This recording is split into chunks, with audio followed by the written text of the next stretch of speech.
My name is Deline, and I am chair of the Mackenzie Valley Impact Review Board.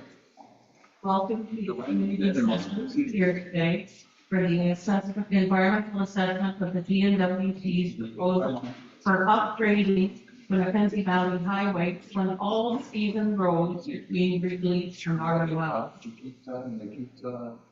Before we begin, I would like to acknowledge that we are holding this community session in Délı and the beautiful Saskatoon region. Merci, Marlene, for the opening prayer. And at this time, I would now like Chief Danny to open with some remarks here for the opening of this session. Danny?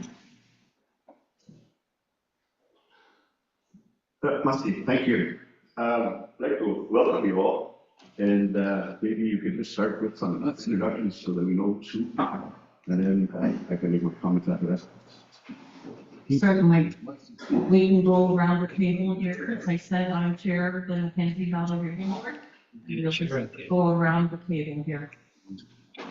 I'm Sally Monroe. I'm the federal appointee for the Mackenzie Valley Review Board. Hold on.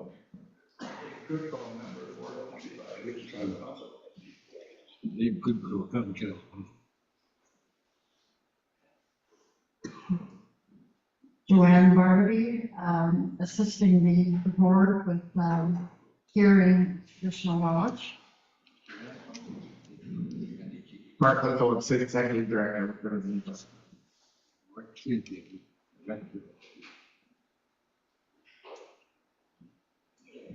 Catherine Fairweather, Environmental Assessment Advisor with the Review Board, Project Lead for Mackenzie Valley Highway on our end. And maybe we'll just go to our board members who are joining us on the team. Good morning, Frederick Chen, Arson.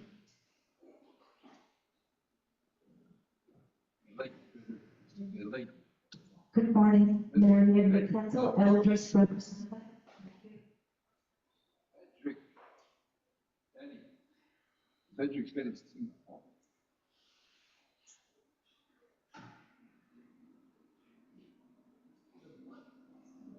Just to let you know that the board we're supposed to have Jim Edmondson online, and we're supposed to have Camilla Chocolate-Solo online from the review board as well.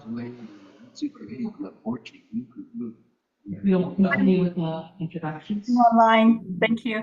Todd McCauley from Northern Wells, representing the Saukee Secretariat for the highway. Macaulay she was the board collector. Good morning, everyone. Thanks for having us. My name is Seth Clement. I'm the Director of Strategic Infrastructure with the GNW's Department of Infrastructure. We have quite a few people here today. Joining us in person. To my left is Patricia Twun. She is the Manager of Environmental Affairs for the Infrastructure Project. Towards the back of the room, we've got Kelly Barassa as one of our senior environmental analysts on the project. We have a representative here from ECC Project Assessment Branch, Nancy. We've also got two of our consultants behind us over here. We've got Tim with DPRA and Erica with Carroll Centec. And we've also got a representative at the task from Carroll's PMO office, Jen Powell. And then I think there's a few representatives online from the Department of Health and Social Services and maybe another rep or two from ECC just listening in. Thanks again for having us today.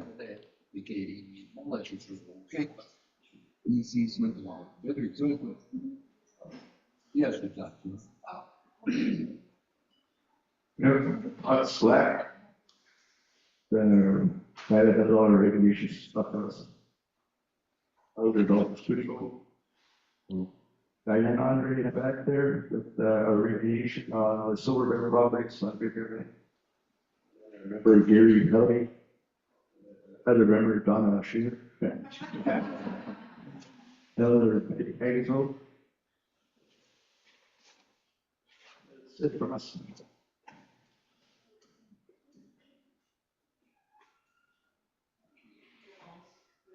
You'll all stare. There. And then we have Jimmy Cujo, he's with the BGR board, which is formerly the National Recreation Board.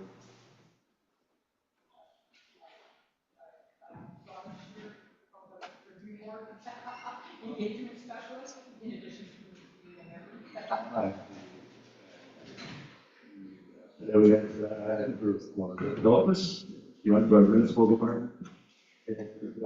For how do you get it? There you go. Just an aspect of opening comments. We will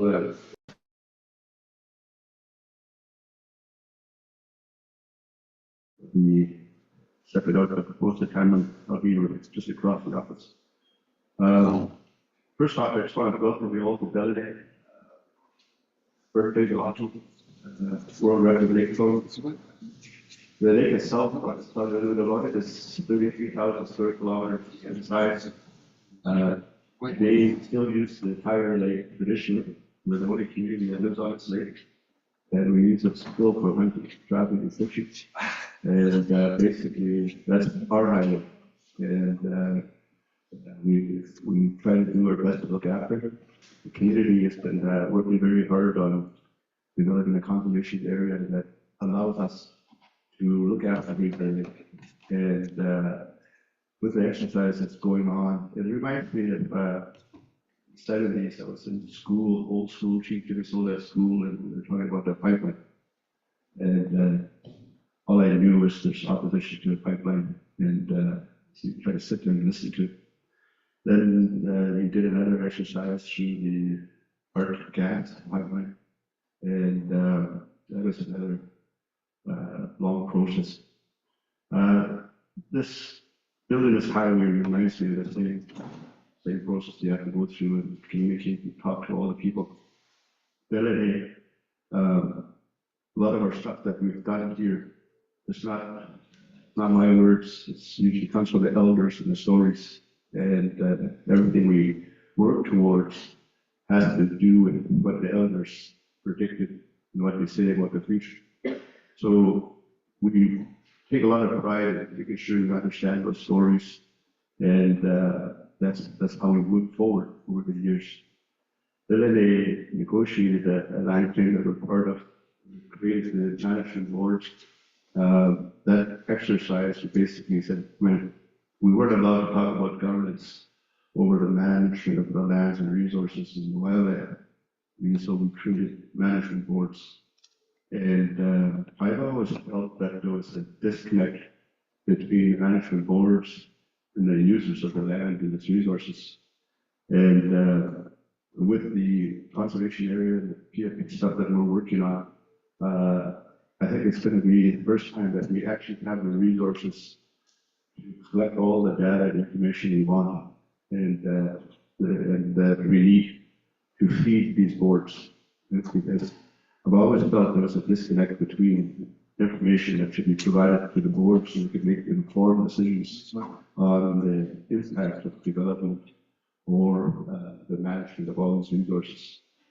We're looking forward to developing that. We're working really hard on hopefully signing a PFP, which is basically a financing agreement. It's actually cool, November 14th, and that will signal the fact that we actually have the resources now to build a model in and around getting our people out on the land and utilizing the resources, but also being able to collect the information that's required to help these type of processes make decisions in the future.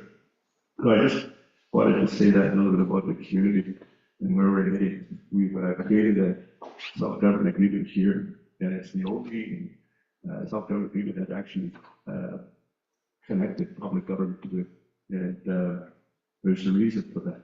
It's part of the decisions that the elders have made with respect to the value of water in the future, the value of food, which is the fish in the future. And they say that people will come And because all the natural disasters, climate change, it's going to happen.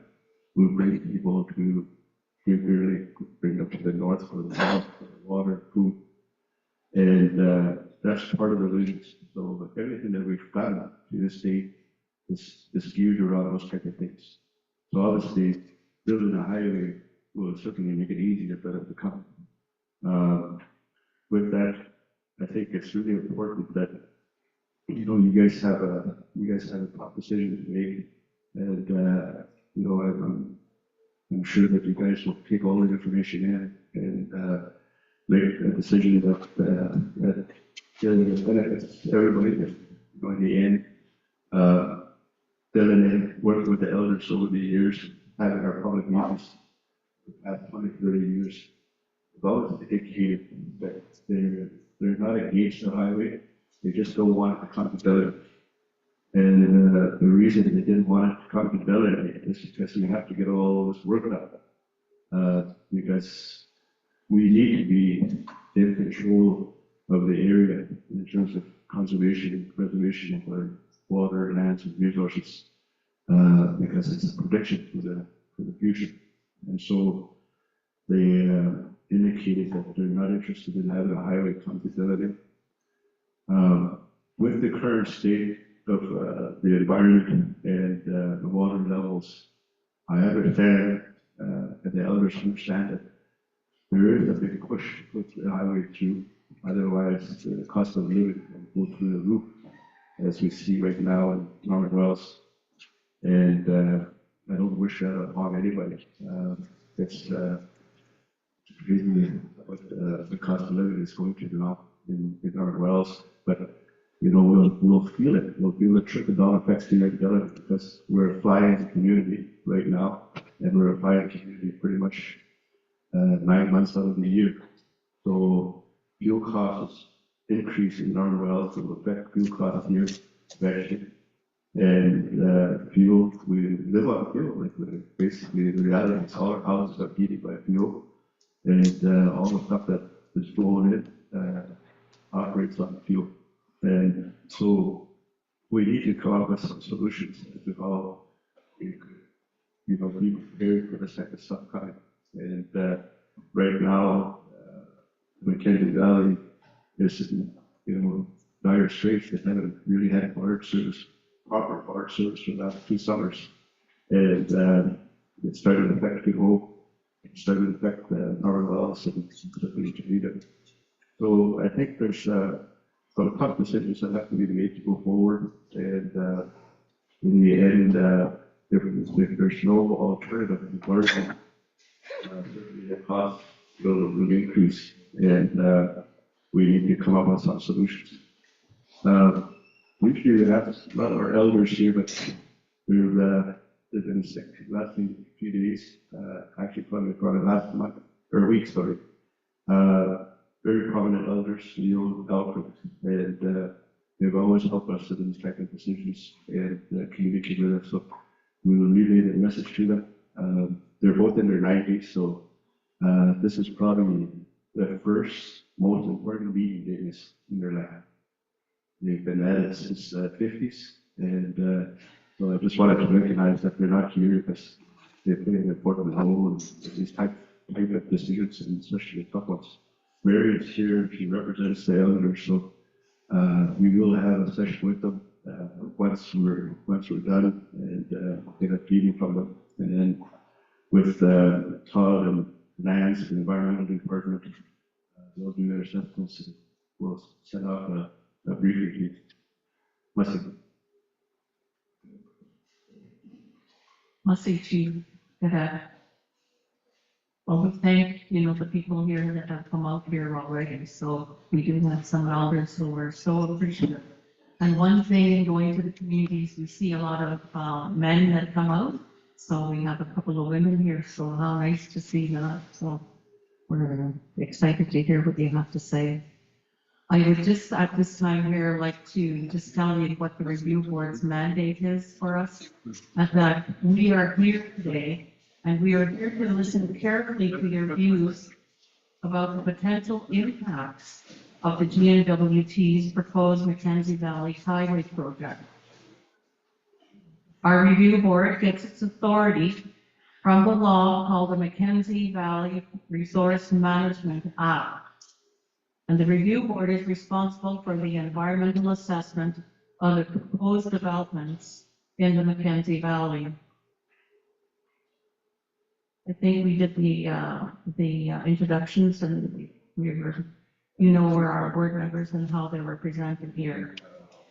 So our goal as a board is to make decisions that will protect the environment and the social, economic, and cultural well-being of all residents of the Mackenzie Valley now and for the future generations, with specific regard for the conservation of the way of life and well-being of the Indigenous peoples.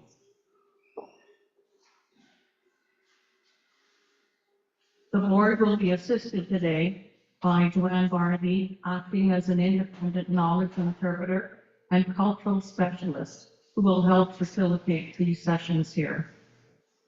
This will produce a summary report of the session with the assistance of her associate Hannah Curry. Prior to the community sessions or discussions, we will have Joanne explain as to what her role in further depth will be. We would also like to recognize our interpreters for our sessions today. Our today interpreter is Michael Nayeli. So the procedures for today, after the review board's presentation, the GNWT will describe its proposal in a short presentation and describe how it proposes to build and manage the project, including its plans to manage any adverse impacts. The GNWT staff and the project team are here to answer questions about their project throughout the day. There is also additional representatives of the GNWT of the Government of Canada, and they can introduce themselves on that.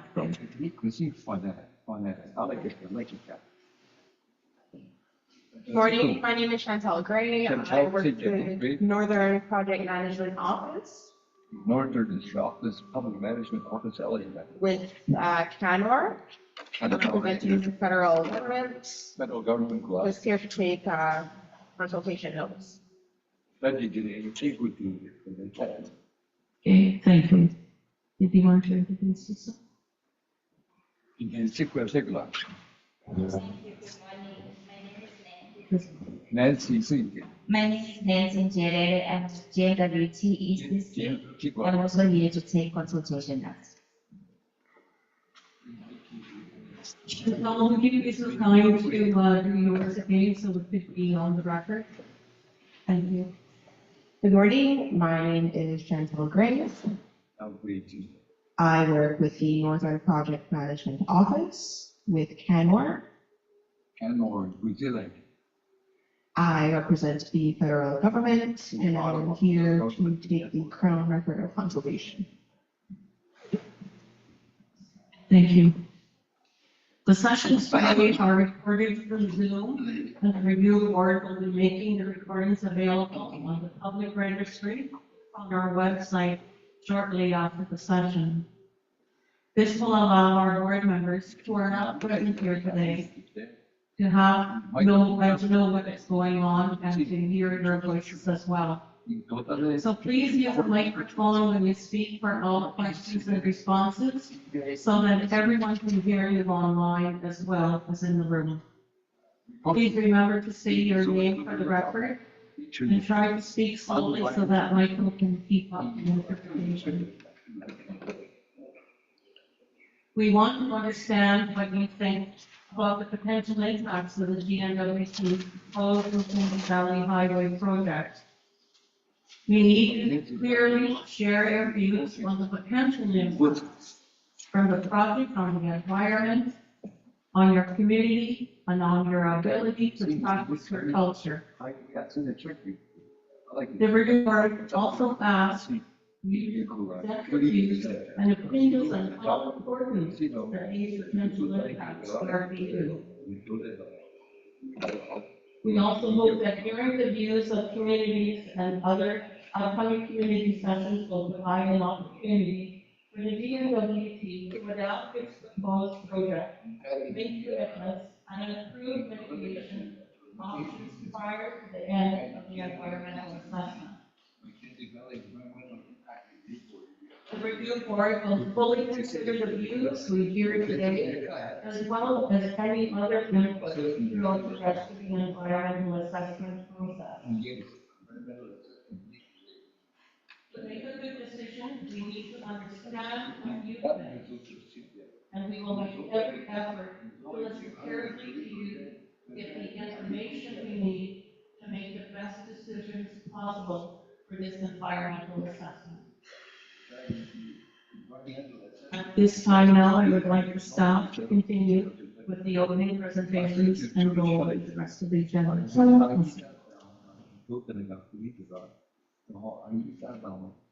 Thank you, Madam Chair.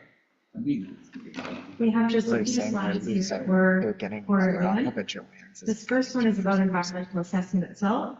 We just really want to emphasize that the purpose of environmental assessment is to look at whether there will be impacts that matter, significant impacts on the land and on people, and make a decision about how a project should go ahead. We've got examples here of the Cujo Highway, another highway project, of course, that we looked at, Lati, and the Guided Mine. These are other projects that we've done assessments on before. Environmental assessment Right now, we're in the scoping phase of the project. So before, oh, sorry. I'm looking at the slide too much. We've already done scoping. And we have some pictures actually of that. We did it in 2013. We were in Wrigley. There's sharing policy. We went to Toledo. We were in Norman Wells, of course, there's Sunakali, and I'm sorry, everyone. And we were also in Fort Good Hope. We were also in Deline in June. Alan Eric, our manager of environmental assessment, came out, and I think met with many people who I'm hoping will be attending today. So since scoping is long since done in 2013, we're actually in the analysis phase of the project. The GNWT submitted their developer's assessment report last year. And since then, we've been studying that document, and so have many other groups. There's a lot of questions that were asked. Lots of information that the GNWT provided in response. And now we're at the stage where we do community sessions and in about a month, technical sessions.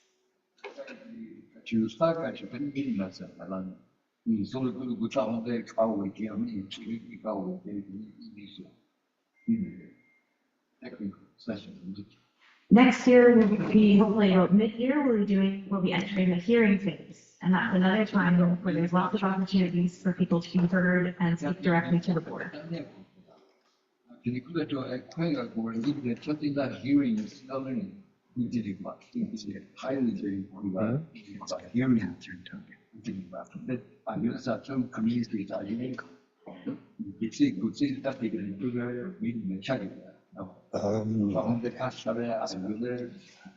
Sorry, go ahead. You just have Today we have a series of different things going on.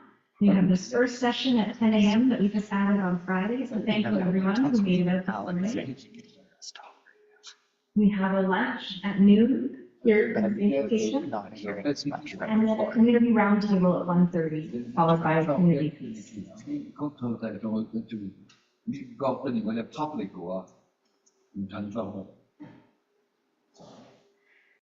The GNWT is going to be presenting next about their project and about some of the conclusions that they came to about the impacts of the project and the mitigation that might be needed.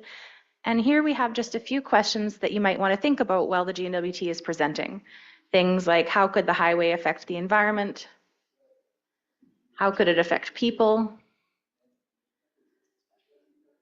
Maybe what changes there are normally when the winter road season starts.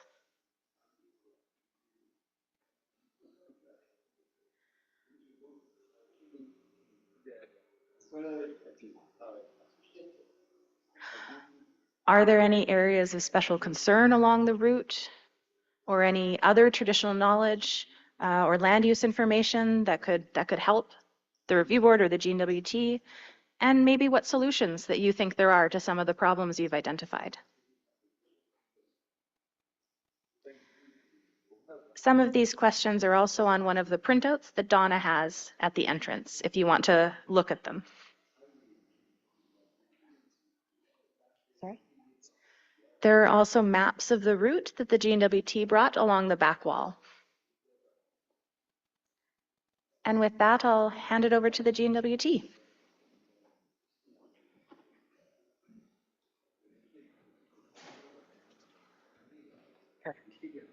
Are you going to share? Thanks, Catherine. And again, thank you everybody for coming out today. We do have copies, hard copies of our presentation available if anybody wants a hard copy. For this morning's session, we're going to try and keep it a little bit shorter and focus our time specifically on just a little bit of an overview of what the project is. And then later on today, we'll get into a little bit more detail on some of the findings of the assessment and some of the questions and information requests we've heard. So to start with, next slide, please. I'm here again representing the government in Northwest Territories. As the developer of the Mackenzie Valley Highway project, our project team specifically is responsible or accountable for helping to navigate the environmental assessment. I'm sorry, I'm going too fast.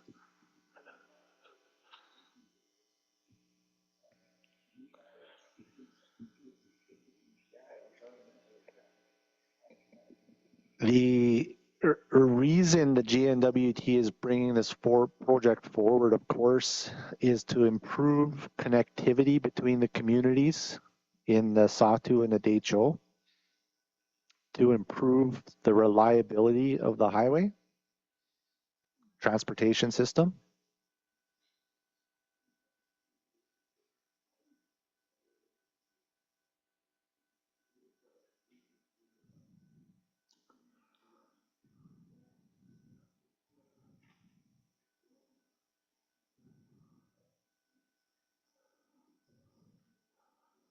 to protect and improve or stabilize the cost of living and supply chains for communities in the Sahtu in particular. There's the potential, of course, to boost the local economy through the creation of new jobs for project construction specifically, and then operation and maintenance of the highway.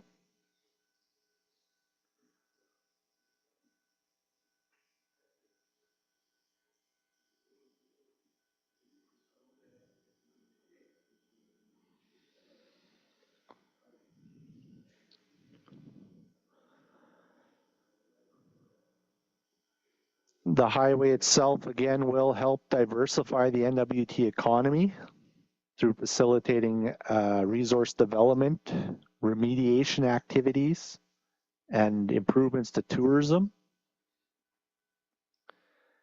And it will also provide a critical lifeline for residents in the Sahtu in emergencies, which we know are more prevalent due to climate change, wildfires, flooding. Provides us an additional transportation method to get people out of communities when necessary.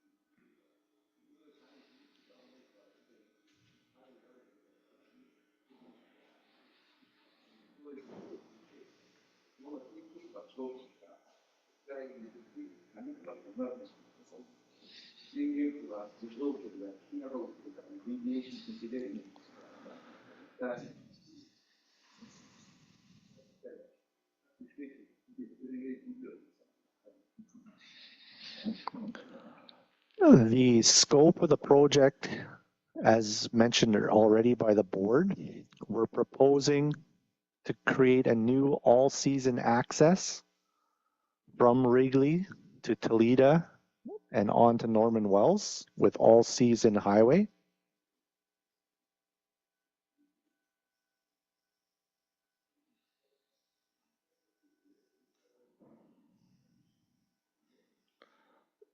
The all-season access will replace the need for the winter road in that portion of the Mackenzie Valley.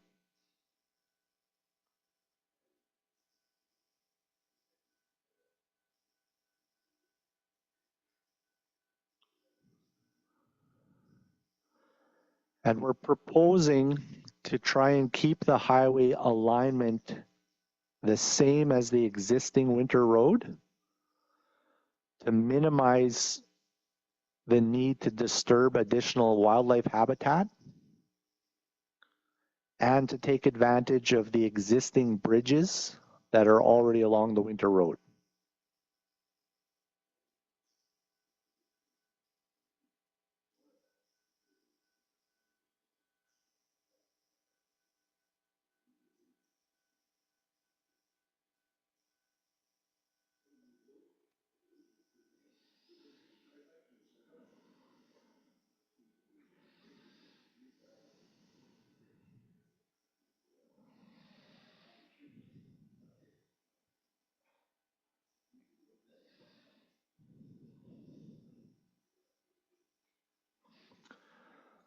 We've proposed that construction will occur in 3 different phases or segments, with work advancing on the portion between Wrigley and Toledo, or Wrigley and the Decho Satu border, and then work from the Decho Satu border to Toledo, and then a third section from Toledo to Norman Wells. Each section requiring 3 to 4 years to complete with their own regulatory approvals.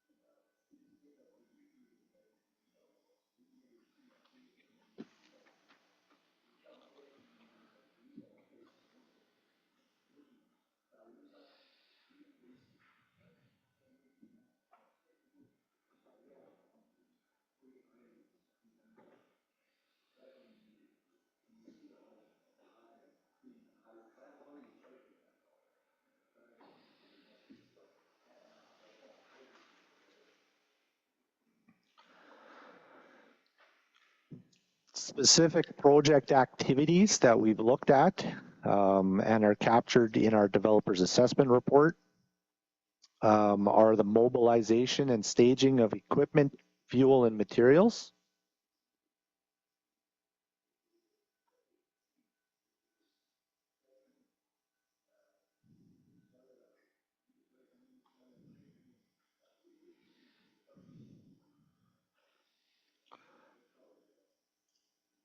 The establishment of construction camps to house the workers and contractors, employees actually building the project.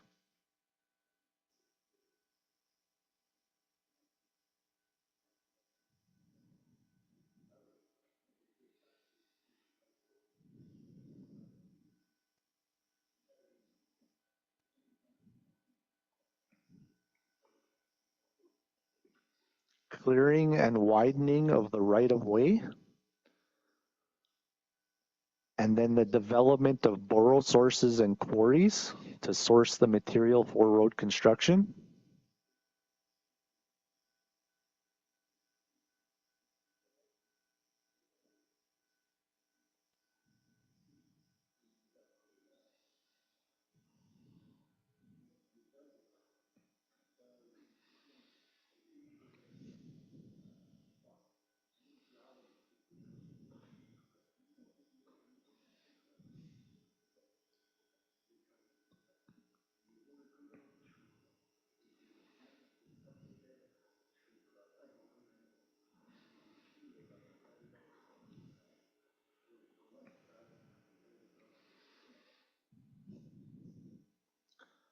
We've identified the need to use water, of course, for the camps and then for construction and dust control.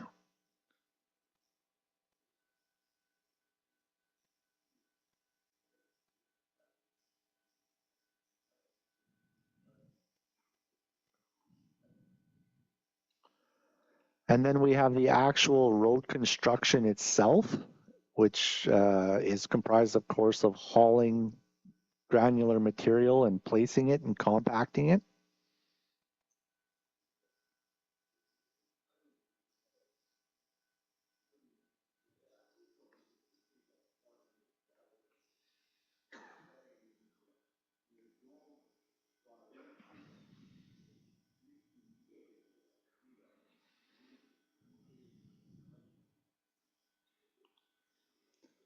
In addition to the existing bridges along the winter road alignment, there's going to be the need to install new culvert or culvert type bridges on several of the water crossings.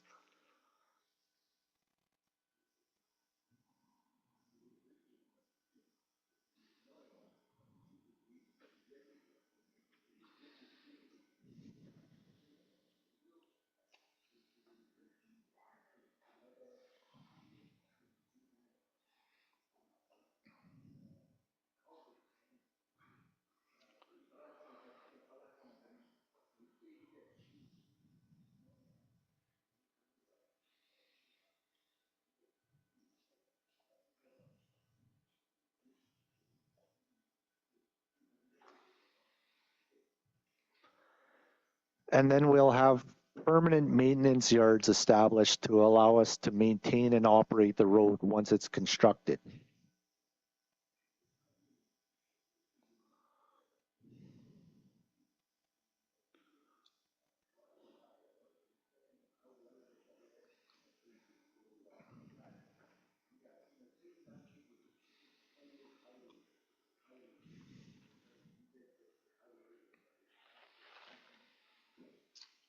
Once the road is open, we would anticipate approximately 50 vehicles per day traveling the road. And we will be required to maintain up to 9 quarries for material for operation and maintenance. And water will continue to be used for operation and maintenance.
As referenced by the board earlier this morning, all of the information we've collected to date on the project, including the description, the potential impacts, and our proposed mitigations, is captured in our developer's assessment report, which is publicly available.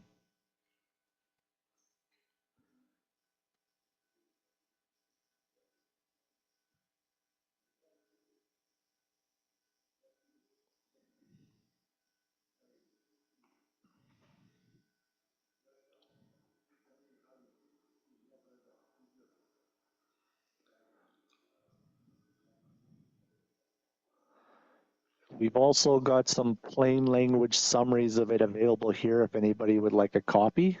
We have hard copies available. And with that, I'll turn it back over to the board quickly.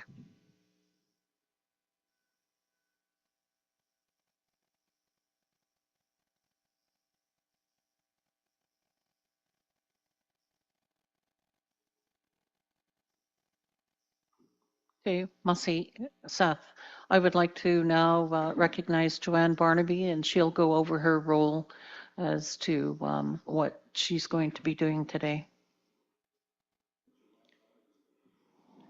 Thank you, Joanne Deneron. Um, I'm happy to be here. It's been too long since I've been here, and it's good to see everybody.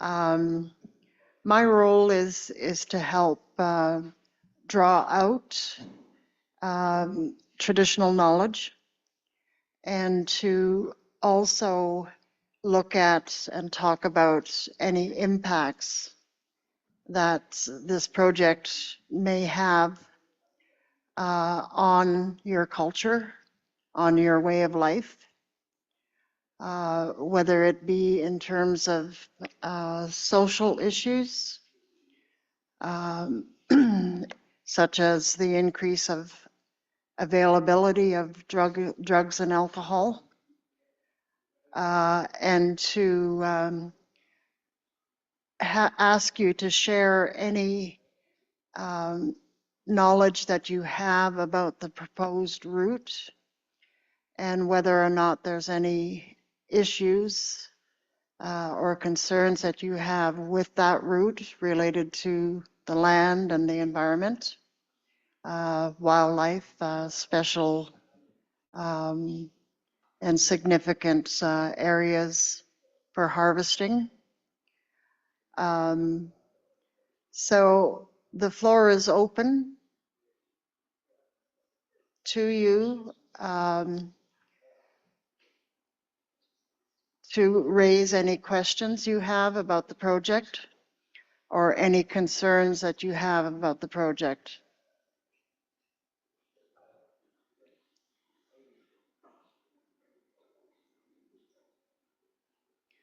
So one of the things that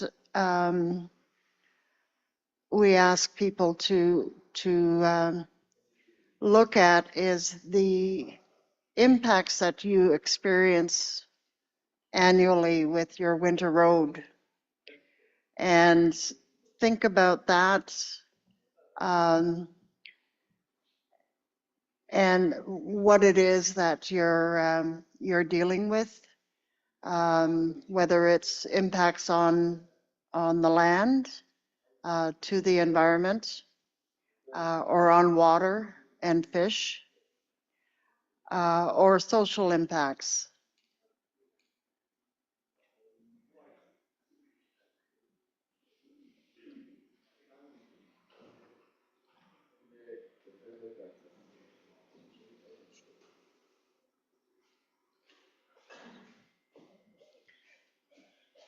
So don't all jump up at the same time.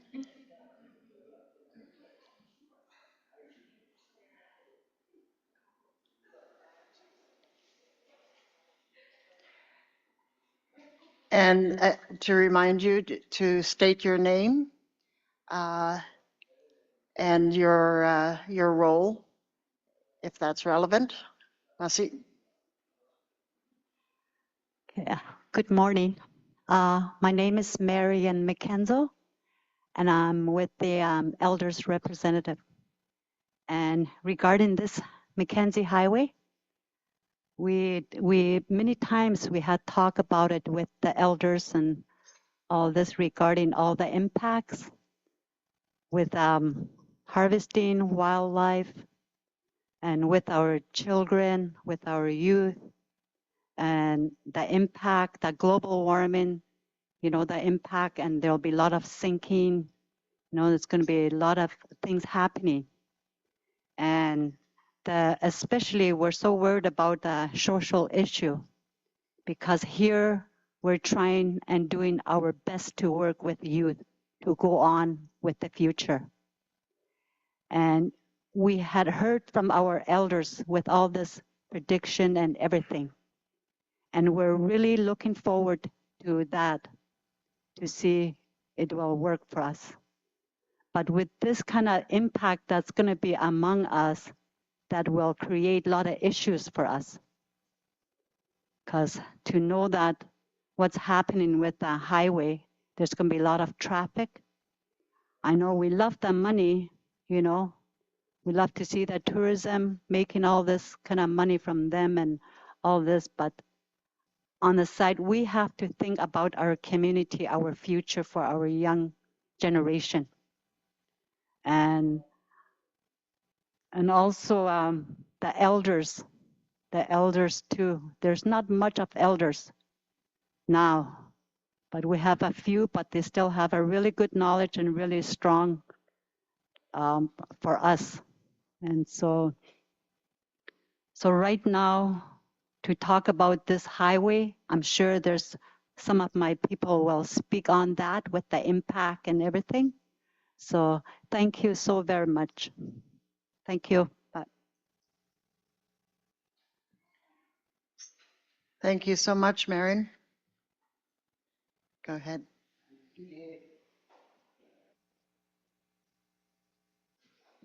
CGMA Kohimita. I'm Frederick Kenny, as you all know me, and and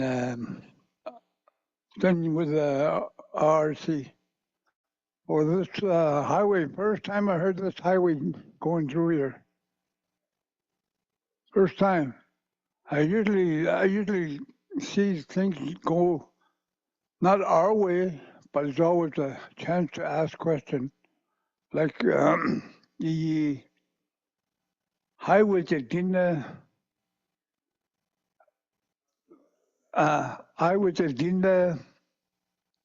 it's something new to us. We never seen highway, we never lived with highway, only winter highway. Kanta, Sinchaganda, we gotta start teaching our young people what the highway does. What it do to people. All these things that come up with it, nobody mentioned that yet. All the employee,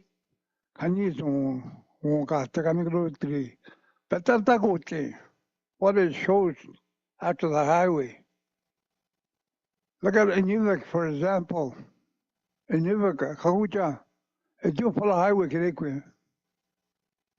Now, people got problems. Highway in Huachi.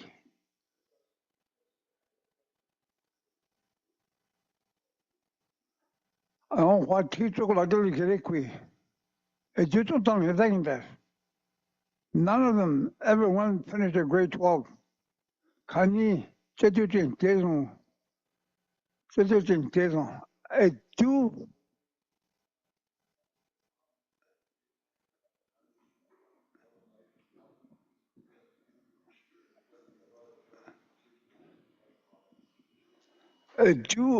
I do something that school like it. Look, Edmonton, education, they come back with coffin.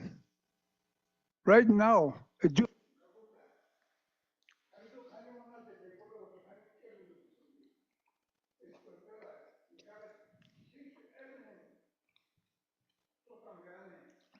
Pedro saying that we can't go ahead with the construction of the highway without consultation with community members, especially the problems, the social problems that is going to come with it. There's something not right here. You don't ask what are we going to benefit from this? What's the construction of the highway? What is it going to benefit us, or how is it going to help us?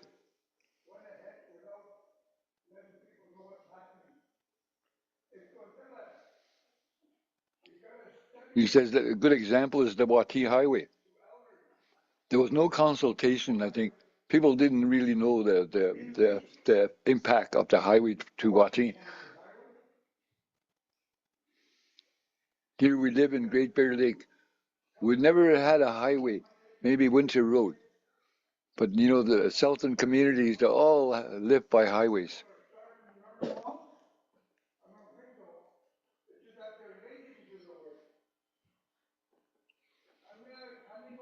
The problem in Norman Wells too. I, the impact over there, is it affecting their what they eat, getting groceries because of the high cost of fuel over there?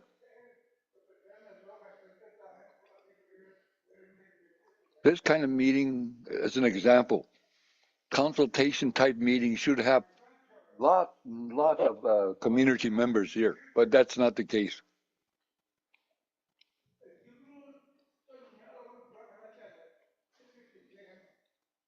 Look at it today.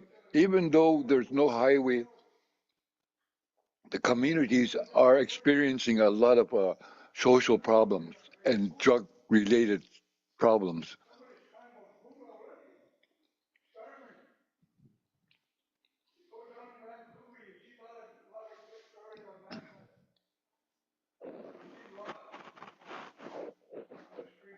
Vancouver, Tennessee, Tiki, To see that? And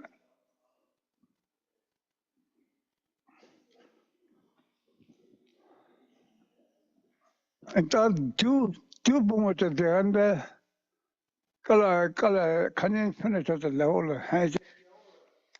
we know that we're starting talks about the highway. We're not going to solve the problems here today. It's going to take time to come up with recommendations for the social problems that we might have to deal with. He says, our life is not going to get any better. It's going to go downwards. And we're right. When we say that, we got big concerns about the highway construction here in Deline.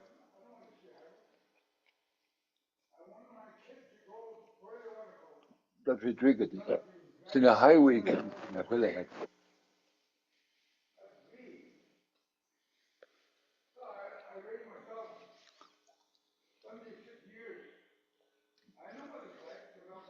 Sagay 76 antenna. Bad enough already. And you're going to see another all-weather road there, Tonka. Won't just be better. All I wanted to say now is tell the government to pump in more money to school, educate our young kids.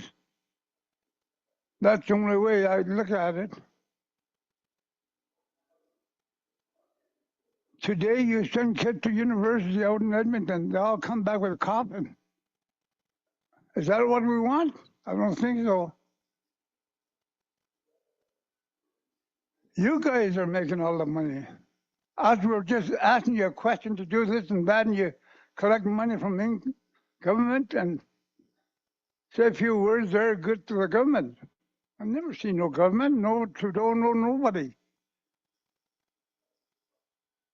You guys do the work, try to help us out in the future, not just for today, for the future. I'm looking at today, highway, go ahead.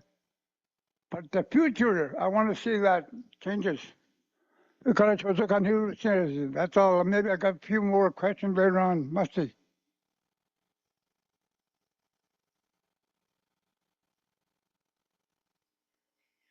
Messy Joe. You've raised some important concerns about social impacts.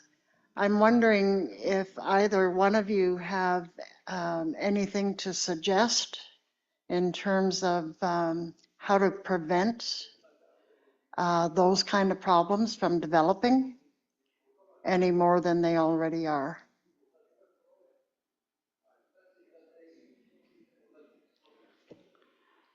Well, the impact, what I see is a lot of drugs. Drugs has been delivered into our community. And like beforehand, it was alcohol. Alcohol too is a big problem to our community too, because it comes in from that winter road. So we have social issues. And regarding all this alcohol and everything, and now that there's new drug that is in that's fatal to everyone, and it's even worse. So, and also we have high cost of living, with food and everything. But it's good thing that there's no highway yet. We're still little hunting and fishing there. And so yeah, we sure do have a lot of impact with social too. So, and a lot of, due to alcohol and everything, a lot of our good people with record now, with a lot of criminal record, all that too. That's not going to put my people to work. It's going to just affect all their work and everything too. So, so this highway, it sure does bring a lot of impact to us, and some of our trappers too, and due to all this, won't be going trapping and all this. And then just for a while, they'll have all this job, but later on, the rest, only one, maybe two person will take that job to clean the highway and to fix the highway. But what about the rest of the people? And also too, due to global warming too, I'm kind of concerned about the impact from underground.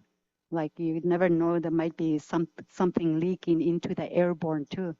So that's another of my concern. Well, thank you.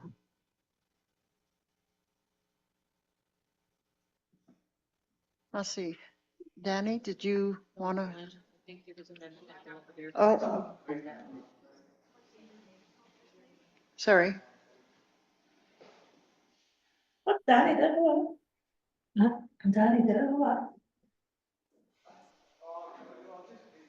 No. Just say, My name is Frank Yomi. I'm really concerned about that highway being built. Everyone's federal government that's making decision to build that highway, right? But this is done by the NWT government, And the reason why the NWT government wants to build that highway is for our resources, our oil, our water, and our wildlife. And you're grabbing that away from us. That's our future, the future of Native people. We depend on our land to wildlife. The wildlife gives us life, the water. We depend on this land, this huge land you see. We depend on that. That's our store, our food store. We depend on that. I don't want to see any mining, no oil.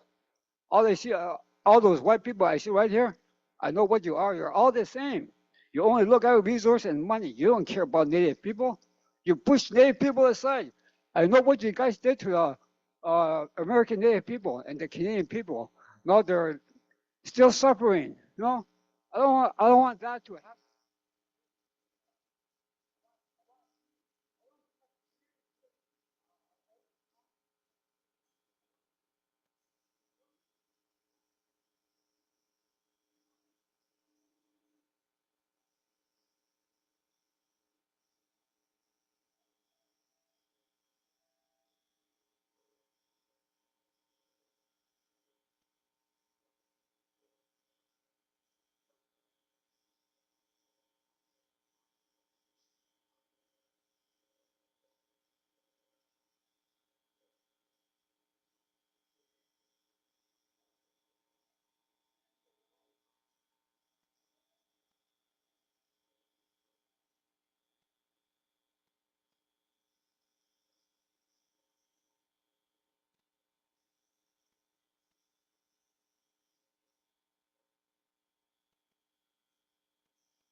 Danny, did you want to say anything further? Yeah, I just wanted to add to what Frederick was saying and Marion. The community, like over the years, we've been under a system that basically took us off the land, and we're trying to figure out a way to strengthen the community and make families independent and strong again. And we've been under an umbrella for about 100 years. We've come out from under that through our self-government agreement and our land claims. And how do we strengthen our people? We need to work on that. And that's what Frederick's saying is basically let's figure out a way to strengthen the community so that we're strong again. And it starts with strengthening our family, and parents being involved in strengthening the family, making sure that our school is providing the proper education. We got tons of work to do, but we also want to go back to the land, and it's important that we all understand that, so that we've been taken off it. The goal here is to go back to it, and maybe not this generation might go back to it, but certainly prepare our children for the future, and make sure that they know the importance of the land, its water, and its resources. So, one of the suggestions I hear Frederick saying, and we've been saying it all along, is that governments need to start working with the communities and start figuring out a way to strengthen the family. I think a lot of these issues related to drugs, alcohol disappears if we strengthen the family, and we could make wise decisions. And we're on that journey now. But anything governments can do to help support that journey, it's important that the governments do that and step up. So I think because we're self-governing here, we're working on developing a plan to do that, getting people back into their own homes, looking at the education system and see whether or not we're meeting the learning outcomes, doing a lot of on-the-land programs, subsidizing people getting back to the land. And so that's just the beginning. We're just starting. So, in the end, it's going to be a long journey that I think will take, next generation or 2 generations down the road to really get to a point where they're feeling comfortable with going back to the land and living in their communities and having strong, healthy families. So that's the journey the community's on, and hopefully we'll get there. But highway puts a lot of pressure on that, and we have to make sure that it doesn't impact our where we're heading. And I think that's what you hear with some of the frustrations. But in the end, we got tons of work ahead of us, and the journey is easier if people are working together and supporting one another. But it's just difficult when it's not that way.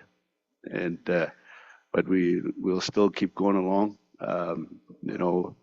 The highway happens, we're going to have to deal with it. But as Frederick's saying, provide resources for us so that we could actually deal with it and get ready. Merci.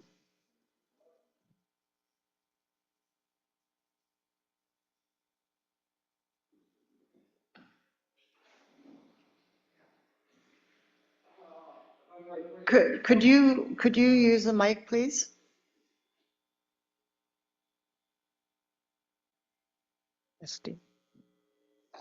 My name is Frank again. I'm totally against mining and oil exploration or any kind of mining activities on my land. I don't want that. I want to see wildlife for thousands of years. I don't want that to be destroyed. Because of NWT mining through for the past 70 or 80 years on our land, the caribou are not disappearing, almost extinction. That's our food source. I know what you guys did to the buffalo, to the native people. I don't know, you guys are doing the same thing with the caribou. That's our food source. So you're killing that food source, you're killing native people. So that's what you did. That's kind of like genocide. And damn it, I forgot. Sorry, I just started thing on my mind. I forgot already. I'm against that highway.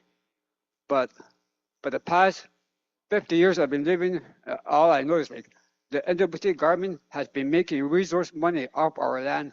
They're not sharing that resources. That's why every native community in the north were struggling with bills and struggling with food. So I'm against that highway, but let's say if you guys build that highway, I know that's for resources. Don't lie to me. So if you build that highway, while you share those resource money with those native people and the whole NWT community, I'm just worried about that. I'm just saying, well, you share that money with us. Merci.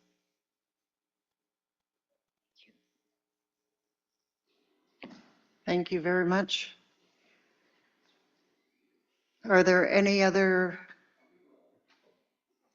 questions or concerns? Got two hands up in the back. Please state your name again. Each time you speak, please state your name. Let's see. My name is Arsene Aya. I was in Huachi for a day, and there was about 4 taxi drivers who went in there, and they're selling drugs. They're selling marijuana to the young kids. And me and my son, we've been watching them. What's going to happen if that highway comes this way? It's going to go worse with drugs. A lot of people come here with jet boat from Simpson, Norman Wells. They said they're going to go fishing, but I don't think so. I think they're selling booze, everything. And they're allowed to have 1 fish per boat. That's the law we made a long time ago. And now they take about 4 top fish out. And I don't think, well, wildlife here is doing anything about it. They don't bother with them. They let them go fishing, but they catch over their limit. They're supposed to have 1 fish per boat. But I think they catch lots and then they take off. And they hunt through those on Bed River too. For moose, woodland caribou. Nobody do nothing about it. What's going to happen if a winter highway comes in? You'll see a lot of dead animal on the road. Even from Puerto Rico to Yala, people hit buffalo. And it's getting worse. Because half of them are half stoned. They don't even know what they're doing. They drive too fast. So I just want you guys to think about it. Thank you.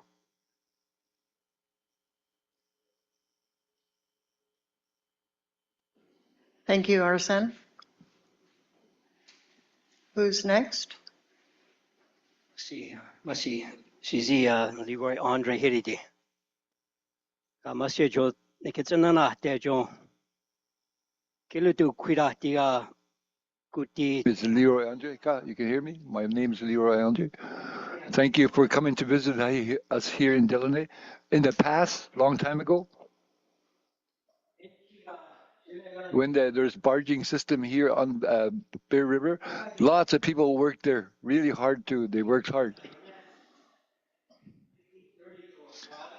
They started working on the NT barging route since 1930.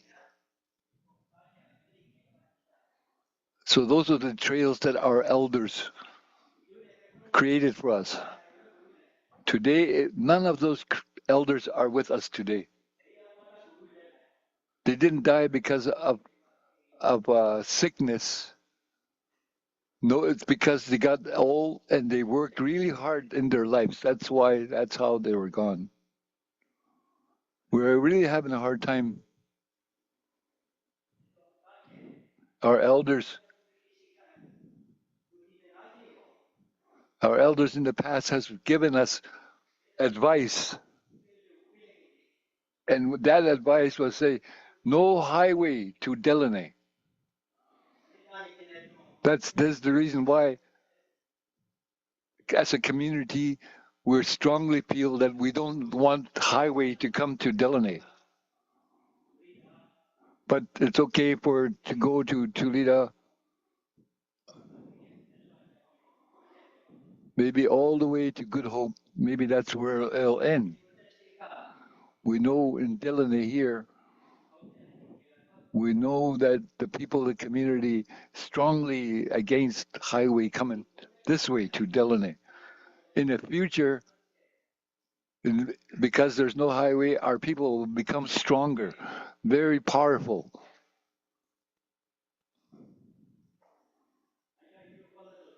So just recently, we're working on Indigenous Protected Conservation Area to protect and manage Great Bear Lake.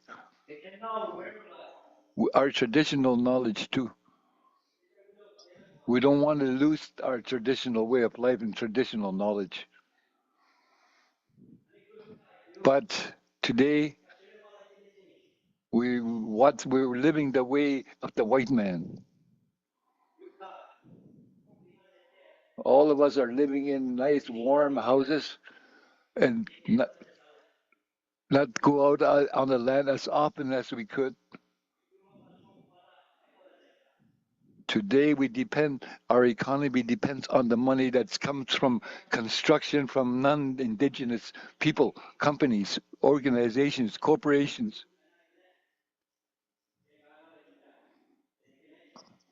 Our elders in the past made their own way of life, their own economy, and that's how they raised us too.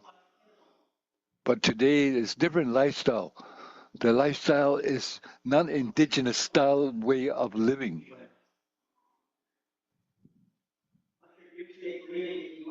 And then talking about funding, contribution agreement as an example.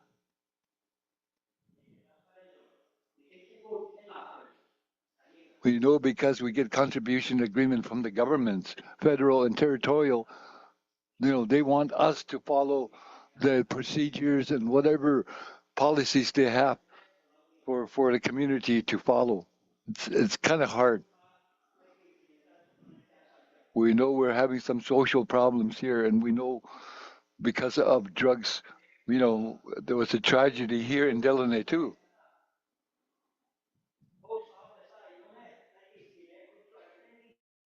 We know that the drugs and alcohol can be shipped to Deline through post office.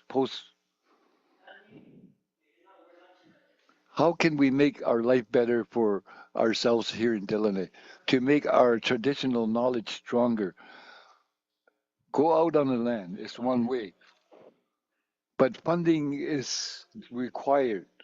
When you go out on the land, or you can have really good way of life. This is what the community is doing. When they meet, these are the kind of things that they want to do, they want to work on.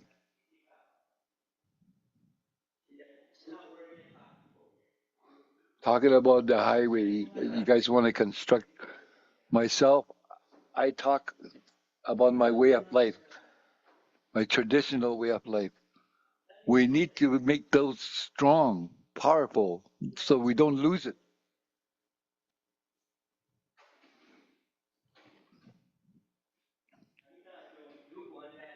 So for now, if you think there's something wrong with this highway operation or highway project, we know that if there's a problem, we have to deal with it.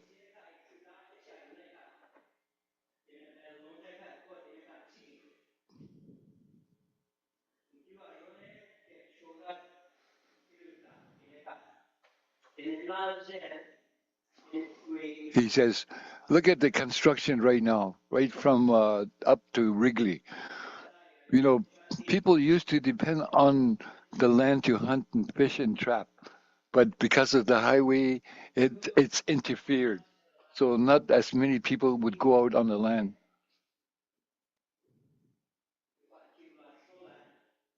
He says today the resource people are not enough ENR officers, not enough RCMP.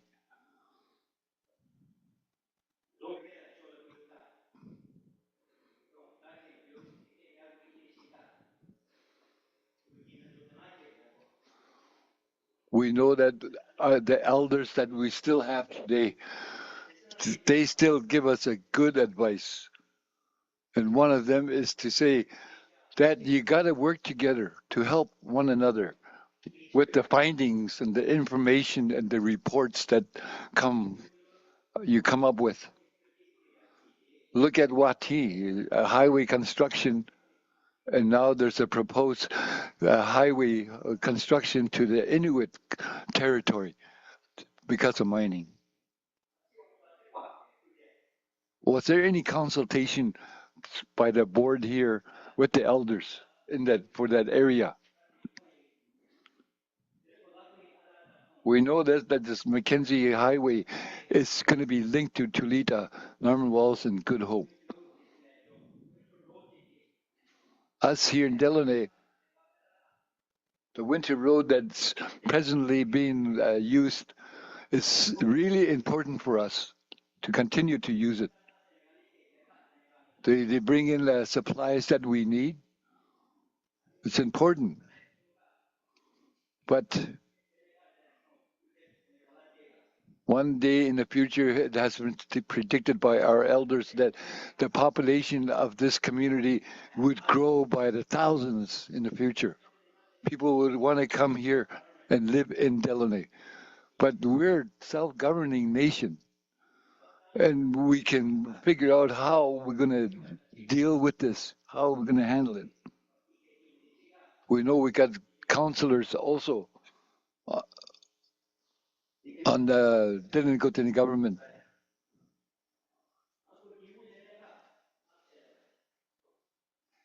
Once we solve and have ideas, recommend how to do this in a good way, if we do it right, then we're not going to have that many problems.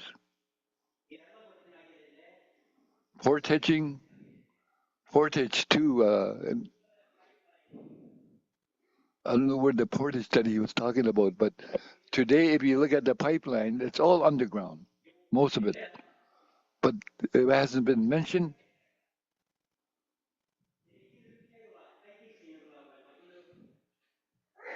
So if something happens to the pipeline, how are they going to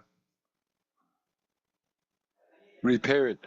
Not only that, this highway would bring a lot of the drugs this side of the territory. We need to consult with these kind of people that are going to be constructing the highway. That whatever the community says, like for here in Deline as an example, we can put a statement together that's pretty powerful to make sure that we address all the issues that might come up by constructing the highway. We know one of the impacts or one of the problems that's going to be upcoming when this thing happens is funding, the availability of funding to support the communities to do their traditional activities and healing or whatever.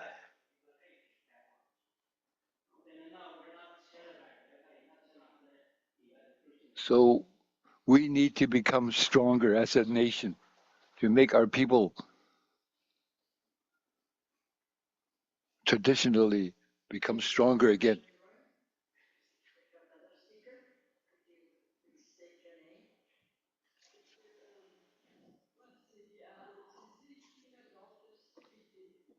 Gino Dolphus is my name. Thank you for coming here and listening to the members, community members. We know that the highway has been talked about many days, many years, and now the reality is setting in.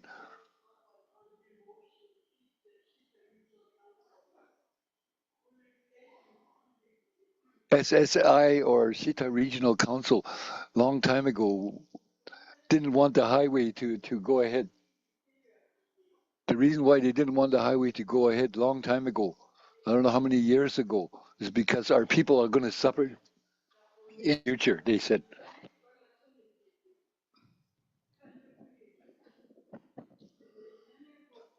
The time of change has arrived.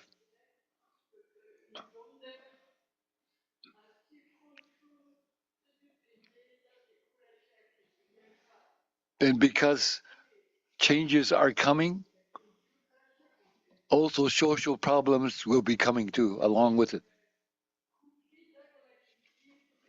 Because of all the drugs and alcohol, people are getting into trouble, getting violent, getting abusive, getting into trouble with the law. And why? Even though there's laws for all these social issues, still how come we're not as strong as we were supposed to be? We're not strong anymore. We're kind of weak. So if you want to become stronger, you have to make laws, policies that are going to be used that will help the communities. Our elders too. Where are they? Like we don't have that many elders, but they're not here. We know the predictions that our elders made in the past. It's happening. But things are changing fast, coming fast. But here, we're traditional people, and we don't even have laws to protect our way of life and our lands and our area. So what's going to happen? How are you going to plan to protect the land and the water and the wildlife? Who's the one that's responsible to make laws? You've got to make some strong laws and policies. We know this development is going to happen. We know our elders are all going to disappear. Now the young generation are going to take over. And that our way of life is going to change. We know that we lack a lot of resources because we're isolated. So support us as a board. Support us to make a good living and a good life here for our people. We don't know what's going to happen in the future, but we have to think about it. Thank you. Oh.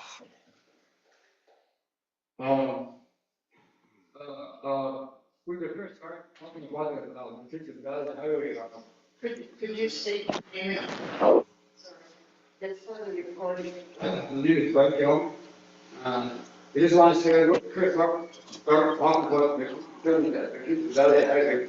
It's a white people that say they talk it, so I just wanted to, hey, what do you think about the Valley Highway? It's very like this because once they build that highway, you know, white people are out here. That's going to experience racism every day. That's why it's happening. And so Yeah, kadira. Highway kiri kure mula tene sini ke kani mula so good ya. Three dinits ekere wene dene what's ekere wene ke yo ki down that day into the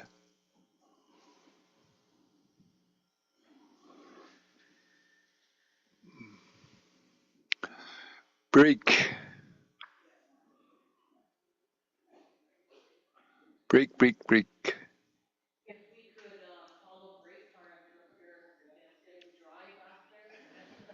Yeah.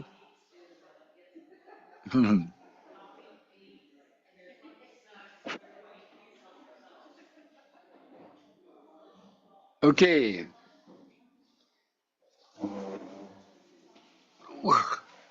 Stretch my leg, jeez.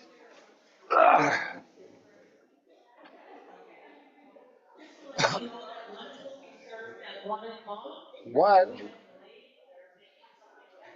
Fantastic. Oh, You're a great interpreter. oh yeah. Thank Don't you. need me to tell you that, but Thank you.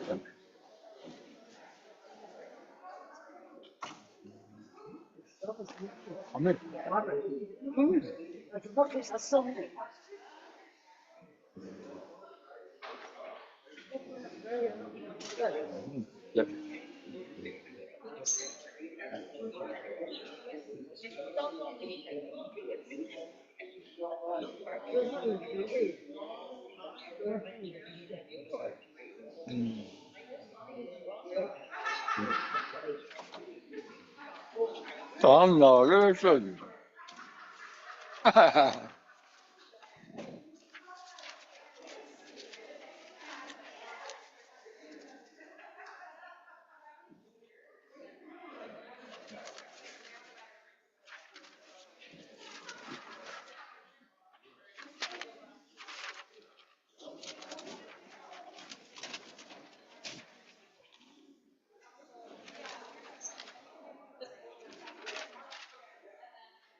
You know, that's a good day.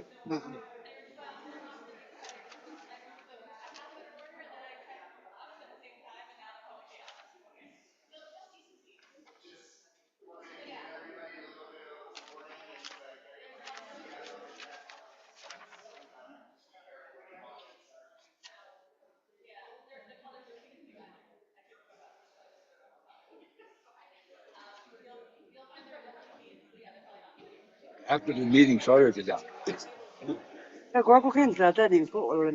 so they got lots of room at that. Ah, many. On the soil, down the gate.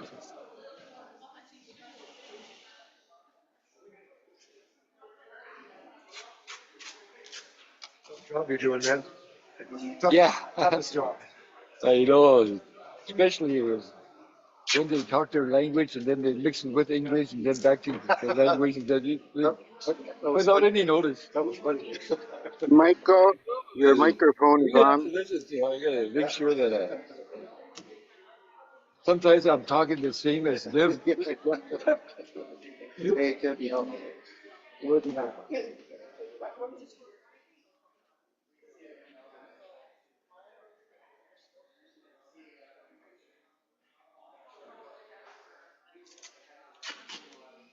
I thought there was going to be lunch. That's why I asked for a break.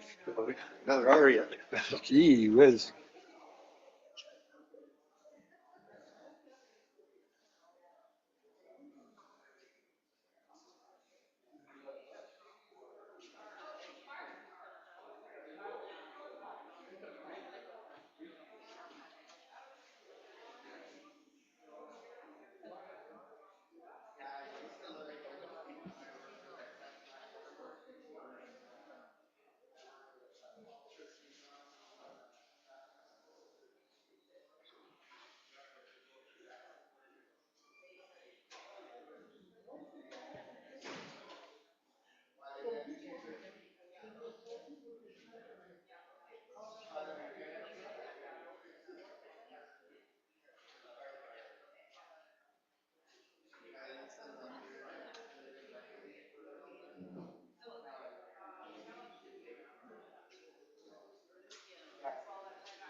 Oh.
break from this extra. I'm glad you said. Yeah. How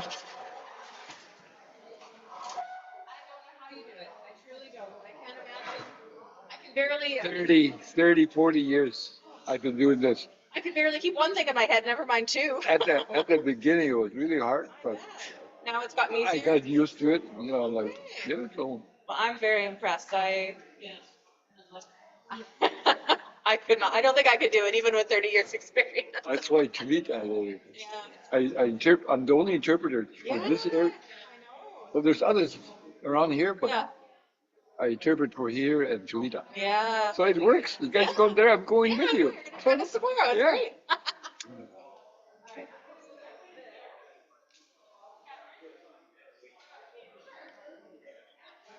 I wonder how I'm going to get to Norman, Tulita. Tonight, right? We're not chartered. You're on the scheduled flight. Me, you or the sketch? You're on the scheduled flight tonight, right? And then you've got 2 nights in Toledo that we booked for you? Yeah. That still work? Okay. Good. Okay. So, I think that means you might have to leave here a little bit early, right? I think so, because the sketch is about 4:30 or yeah, and I have to check in, wait. Okay, we'll check the time and confirm. Okay. Okay.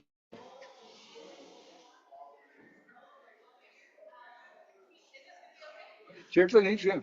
Well, let me see it on. Not good? We can move it or take it down if we have to. We're just looking.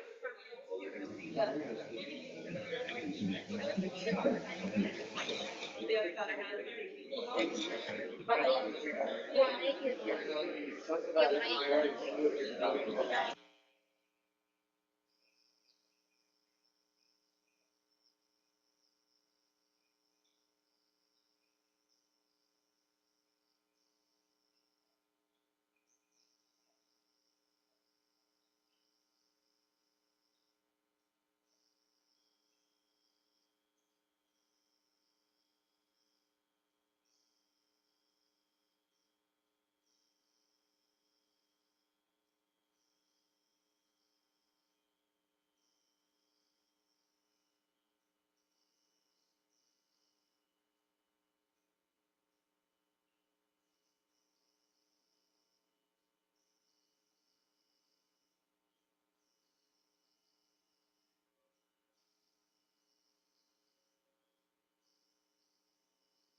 Just to let everybody know that, hello, just to let everyone know that lunch will be served at 1 o'clock.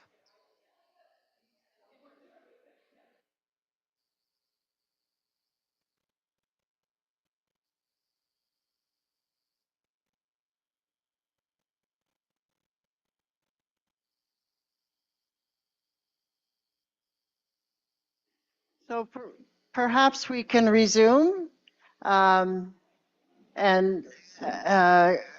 continue discussions for another half an hour before lunch. Where did Gina go? She'll be back. Okay.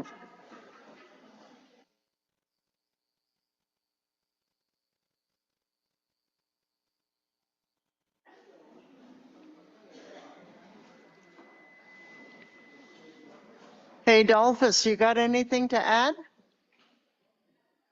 Hey. First time I ever heard you say, no, I got nothing to say. Just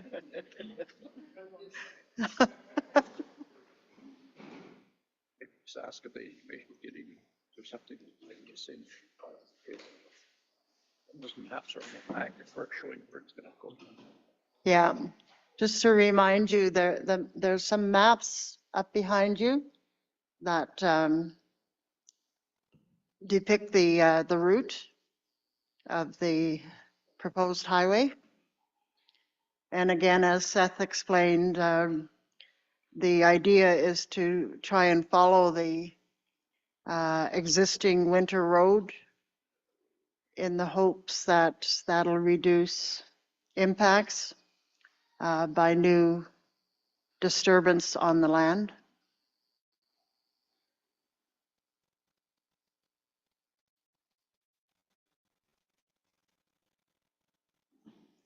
Is there anyone else that would like to make a comment?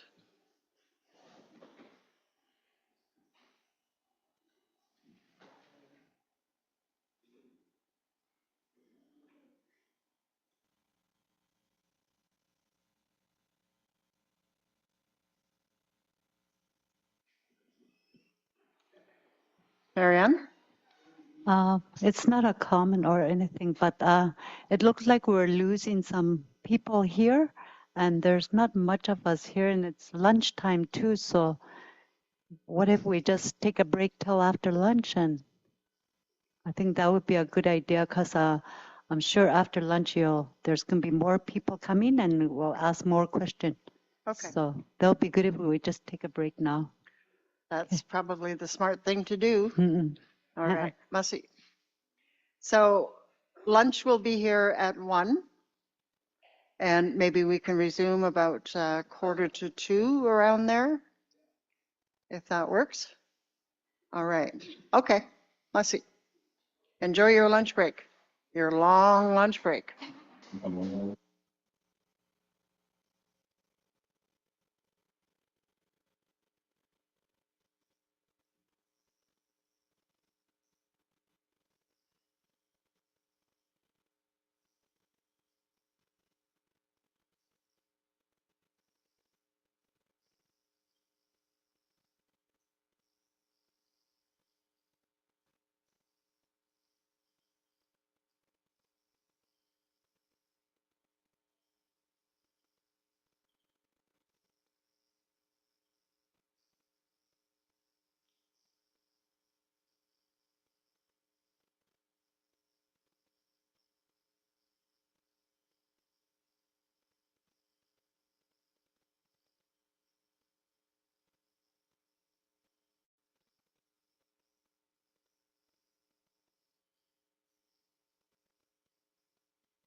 Good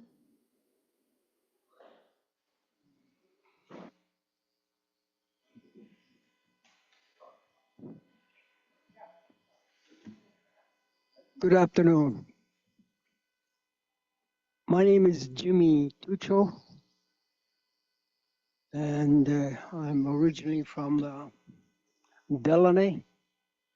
There's a few things that I really want to say about the Mackenzie Highway. They already talked about the highway.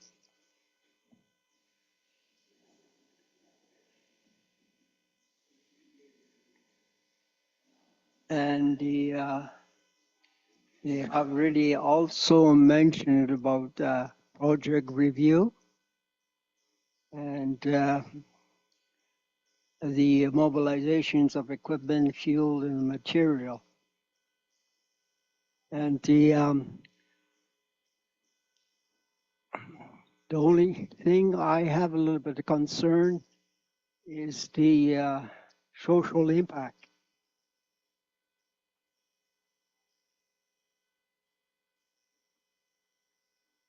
Which is on the page 4, and it's just right below the developer assessments report.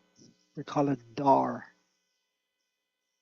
Notable finding of the assessment, which is already been said here, but and our community of Deline is not prepared yet. If we have somewhat what you say a moratorium, let's say 5 to 10 years, there'll be sufficient time to review this, the impact we'll have on Deline with the Mackenzie Highway. They already talked about the social economic effects. That means the increase in drugs and alcohol. And one thing they also didn't mention is the gambling.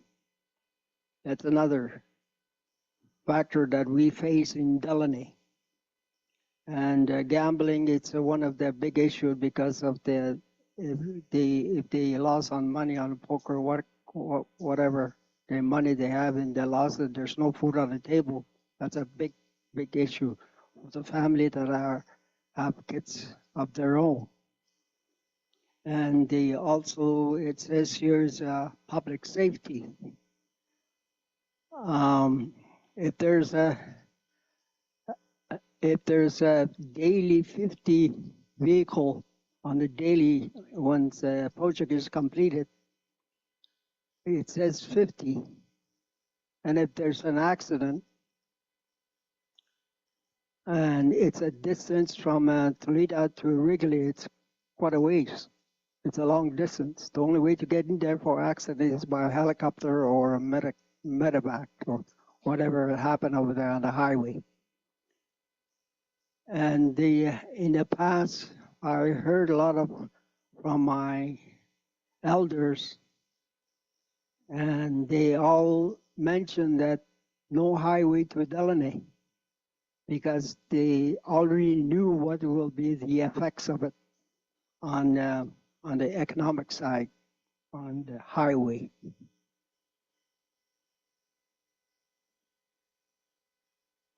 And once that happened, I would like to address this issue directly to the GNWT, is that we need a resource people for that social impact.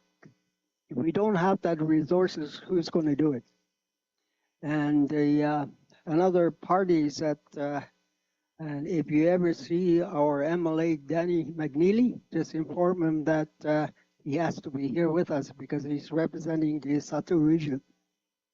And whether he's in or not, I'm not sure.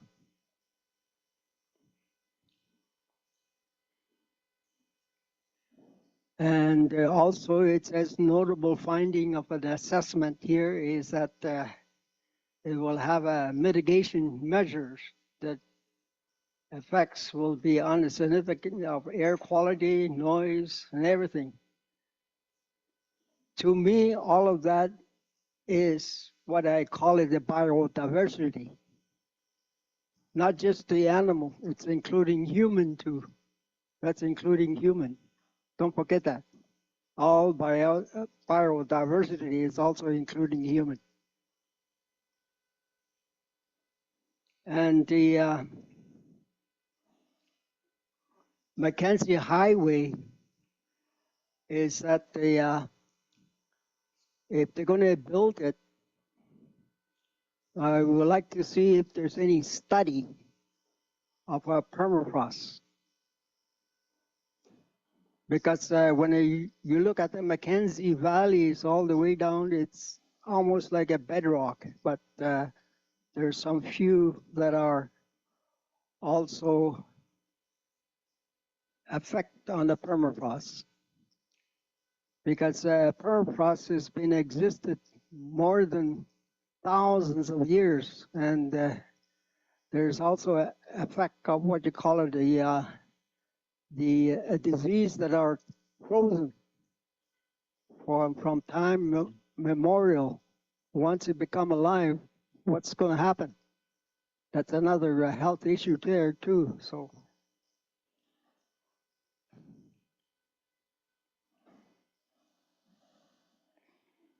And I've seen a lot of news about Inuvik to Tuck Highway.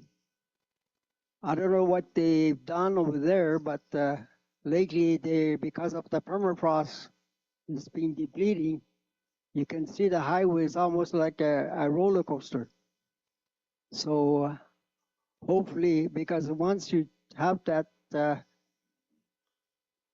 the rollers on the highway, then it will cost extra to resurface it again. So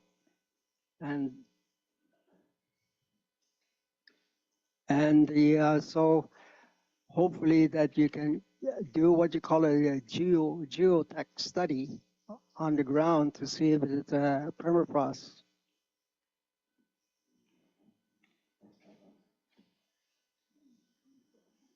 And our elders in the past have said no highway to Deline, which I believe that because we have to protect, Deline has to protect the Great Bear Lake. They call it a freezer because there's abundance of fish. Once there's a highway, there's going to be another transportation, like a float plane, boat that are coming in by Bear River. They can come in or sneak in to go fishing. And there's nobody, not even the ENR is there to monitor. So I think there's a big gap within the government department like ENR to ensure that they have monitoring schedule for the people because the Great Bear Lake is huge. Even to fly a twin otter from here to Port Meridian is one hour. That's how big is a bear. And there's another one too, is that they have to have what you call an environmental monitor. Not from south, people that grew up in Toledo, Tlagote, and Radlicon and Wrigley, that will be affect them. They are the ones they should be monitoring because that's their own territory right there. So hopefully if they don't have that enough, they can hire some people from here to help them monitor over the highway. And another one is a wildlife monitor. Make sure, because I remember when they had a drilling rig just right across the out of the Bear Lake, and there were abundance of caribou and wildlife. Now it's gone. Maybe there are a few hundreds. That's it. because of they built the road and did a drilling activity over there, and when there's interruptions of wildlife, there's no there's there's nobody monitoring it. So that's the big issue right now. I can see it. And I have a friend sitting beside me. He was really concerned about the students that are attending, teach them. They have to finish their high school and then further study down south on their so what kind of program they really want to get into it. But right now, all I see is here in Deline is that when I speak to my little nephew's little boy or little daughter, I speak to them my own language. They reply back to me in English. What's happening? So there's our cultural language and heritage being affected. Not just only me, but the entire community of Deline. So there's a lot of issue that it's entailed into. But I really want to really find out about that. If they're going to build a highway, let us know so that we can be prepared. Not only me, but the elders that will be sitting here will be talking shortly. So hopefully that everybody have the concern and issue about the highway. But like I said at the beginning, is that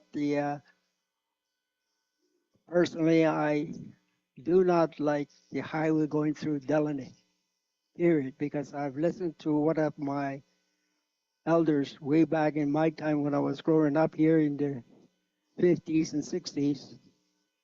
I heard about it, and till today, I still hold that message to make sure that the review panel, impact review, shall listen and make sure they do it right. If there's any mistake that happened, then who's going to be blamed? And hopefully the GNWT presented, they are here, so they're the one is issuing what you call it, free entry mining. It's almost like free entry highway that they issue license and water license. And like I said a few minutes ago about biodiversity, there's a lot of, what do you call it, there's creek, muskets, river, lakes that are all south from here.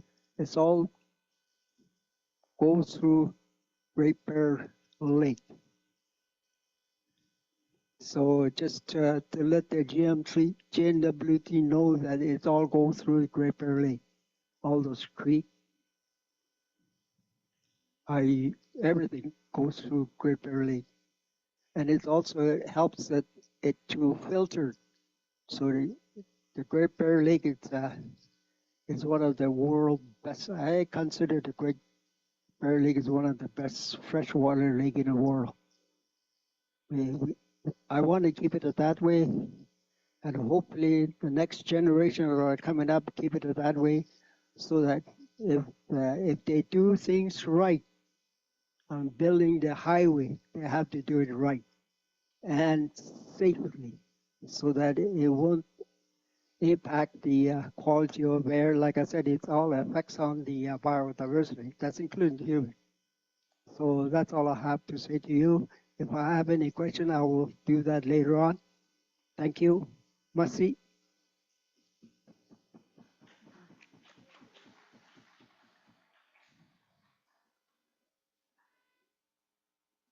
Mussy Cho, Jimmy. At this time, as chair, I would like to welcome all the youth here. You can't tell us like how pleased we are to see you all here sitting in front of us. And we hope that you're able to express yourself by telling us what you think about a road into Deline, or it's going to be going to Norman Wells, but you'll have the winter road here. How will that impact you as youth? What are some of the concerns you might have? Some of the things you might like about a road? We would also like to hear that. I would also like to extend a welcome to those elders and to those participants, community members here that weren't able to join us this morning, but have come this afternoon. So welcome to you all. So I'll turn the chair back over to Joanne Barnaby, who was facilitating this open session here for the elders. Merci. The session is really focused on culture, way of life, traditional knowledge. And it's not only for the elders to participate in, but also the youth. And so we would love to hear from the youth as well. And as Joanne pointed out, we want to hear how you feel about roads and the impact that roads have on you. Currently, you have the winter road. And so we'd like to hear about any impacts that has on you, both good and bad. And so feel free to jump in. I would ask you to state your name for the record. Donna has a microphone to pass around if you like. And there's also some microphones at the table here. We'd ask you to state your name when you start your presentation so that it's on the record. So on the table, the mics here, there's the middle, the button that's almost in the middle is the one you press, and it'll turn red. So feel free.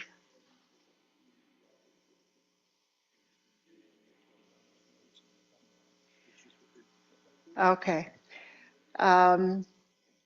Catherine here has been taking Post-it notes that are up here on the wall that summarize what was said earlier today. So you're welcome to look at those. And you're also welcome to contribute to the discussion.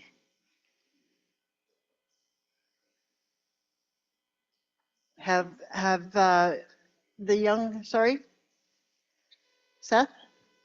I'm just wondering if it would be helpful if I just ran through the first couple of slides just to describe the project for everybody that wasn't here this morning. That sounds like a really good idea. Go ahead, Seth. Is it possible, Clementine, to pull up our slides?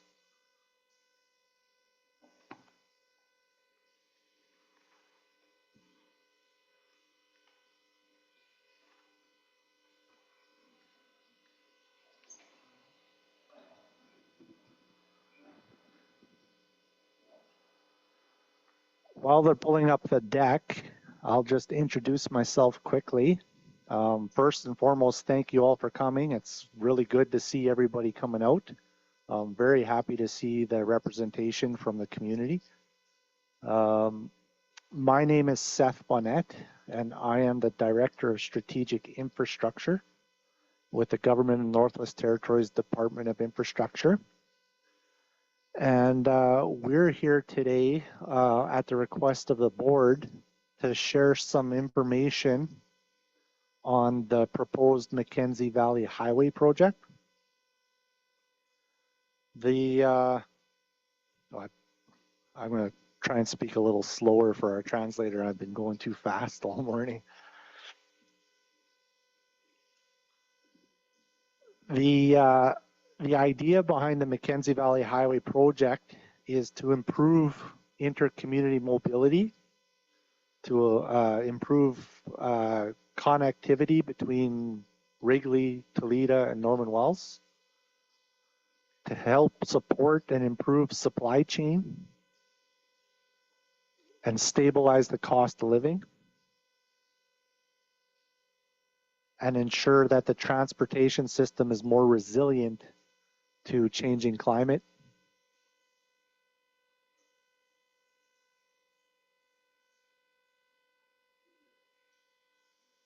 We anticipate that the project is going to create local economic benefits through the creation of jobs for both the construction of the project and then the ongoing operation and maintenance.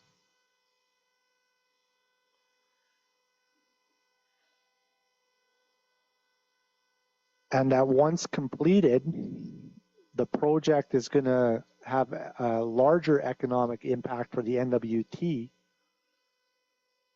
through potential for future resource development, remediation projects, and the tourism sector. Next slide, please.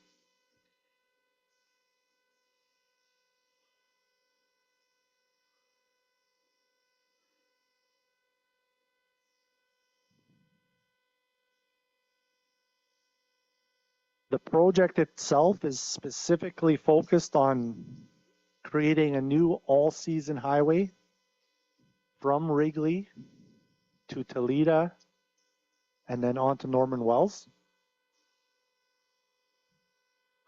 And only that portion of the existing winter road would be replaced.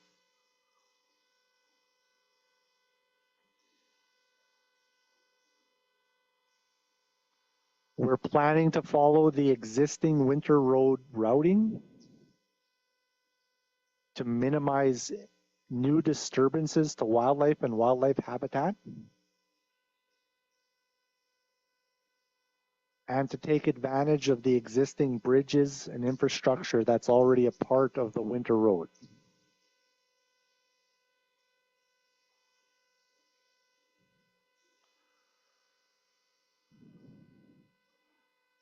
We are proposing to build the project in 3 sections. So one section would be from Wrigley to the Decho-Satu border. One section from the Satu-Decho border to Toledo. And a third section from Toledo to Norman Wells. Each section will probably take between 3 and 4 years to construct. And we're proposing to do them consecutively, one at a time, with their own individual regulatory processes to secure land use and water licenses.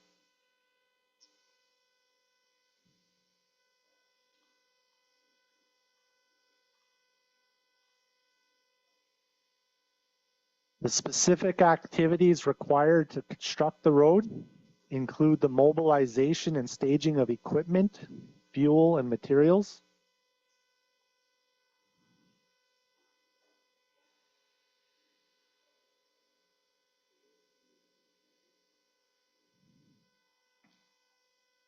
the establishment of construction camps to house contractors and employees and staff to actually build the road,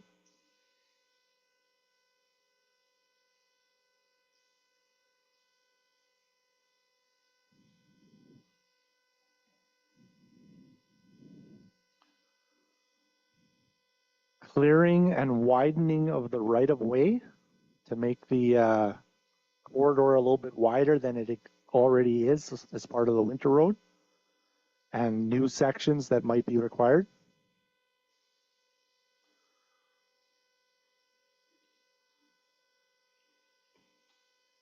The development of borrow sources or quarries to source gravel and materials to actually build the road.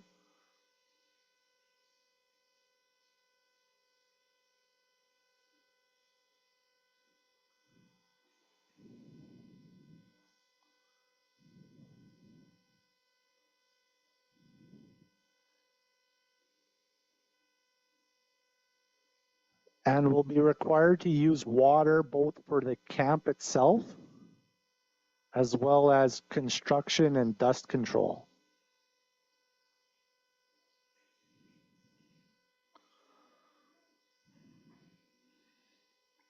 Road construction will be comprised of material placement, so there will be haul trucks and compactors and graders out there to place material and compact it.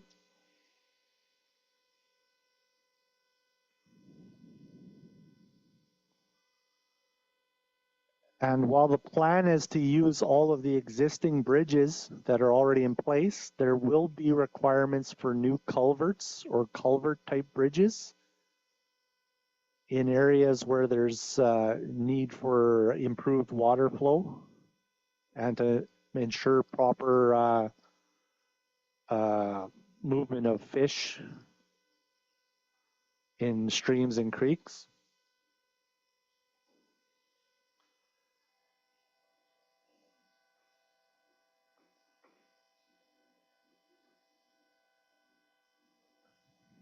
And then there will be the construction of permanent maintenance yards. So along the route, we'll have a couple of areas where we will need to stage equipment for ongoing operation and maintenance once construction is complete.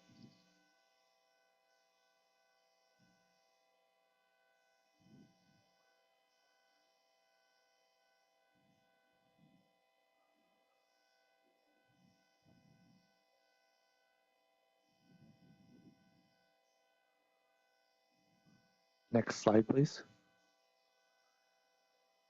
Once opened, we're estimating that the road will accommodate 50 vehicles per day, and that's based on current winter road use.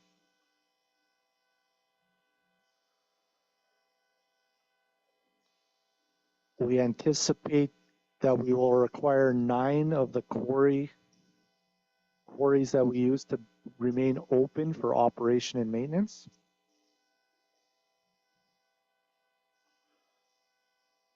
And of course, following construction, we will still require water for operation and maintenance as well.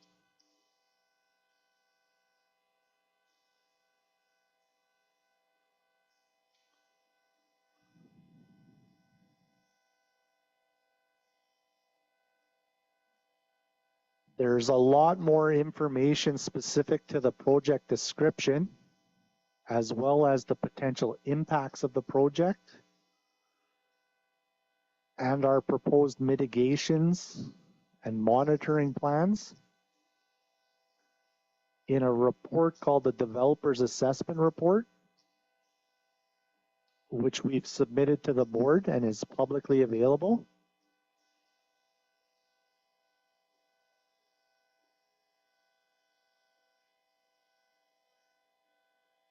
We do have copies, hard copies available of a plain language summary of that report. If there's any interest, if anybody would like some, we have some that we could provide today. If we run out, we can, it is publicly available as well, and we could always provide more copies in the future.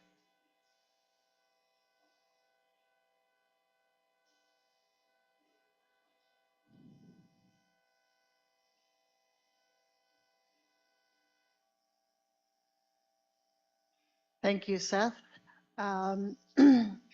Apparently we have a little video that describes the Mackenzie Valley Review Board and its role in considering projects like this. So we're working on putting that up for you. In the meantime, I'd ask the youth to think about what kind of impacts you think might happen as a result of a road. Think about what impacts you're dealing with now with the use of winter roads. And even though the Mackenzie Highway project is not intended to come to Deline, there is the possibility in the long term that the community might consider a year-round road, an all-weather road. So think about that and think about the positive things that would come from that. And think about what some of the negative things might be. Okay? Seth? Yeah, I just want to provide clarity again that the purpose of the conversation today is specific to the road from Wrigley to Norman Wells. Yes. Yeah. So, but we all know that the Satu is pretty close. As communities, you're pretty close to each other. And so you can help help the region understand what some of your concerns are and what might be some of the positive benefits as well.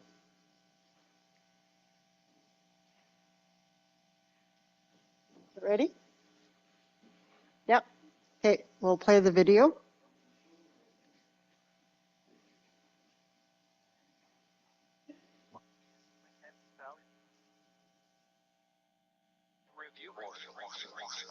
The Mackenzie Valley Environment.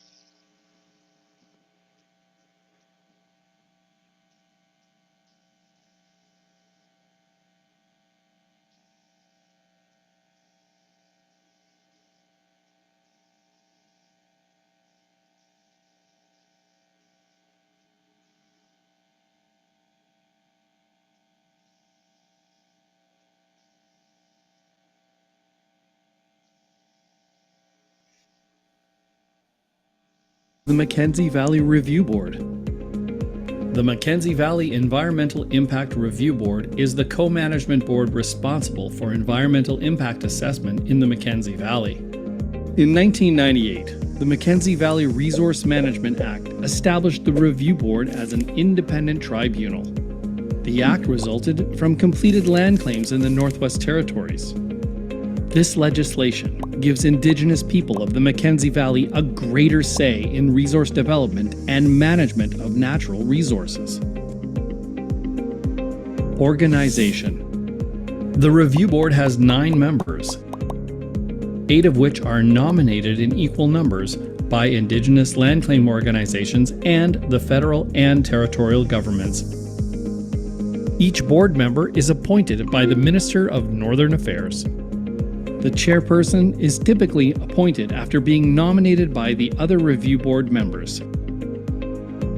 The review board is a co-management board that is made up of Indigenous and non-Indigenous board members. In addition to the Mackenzie Valley Review Board, other co-management boards make decisions about wildlife, land use planning, and water resources. Part of a system. The Review Board's role in environmental impact assessment is just one part of a larger system of managing land and natural resources. This system also includes land and water regulations and permitting, land use planning, land ownership and access, and wildlife and renewable resource management. This system is integrated, meaning that all the parts are meant to work together. The Review Board's public process. The Review Board conducts environmental assessments. This public process is a thorough study of the possible consequences of a proposed development. Environmental assessment has to decide if a proposed development is likely to cause significant impacts on the environment or cause public concern. Making good decisions about development projects involves looking at the way the project will interact with the land and people. In order to accurately assess environmental impacts, the Review Board relies on participation from Indigenous governments, government departments, community members, developers, and other interested parties. The Review Board incorporates traditional knowledge into its process. Whenever possible, members travel to communities that may be affected by a proposed project to hear directly from community members. To learn more about the Mackenzie Valley Review Board and proposed projects in your area, visit reviewboard.ca. The Mackenzie Valley Review Board, making wise decisions that balance diverse values while protecting the land and communities of the Mackenzie Valley.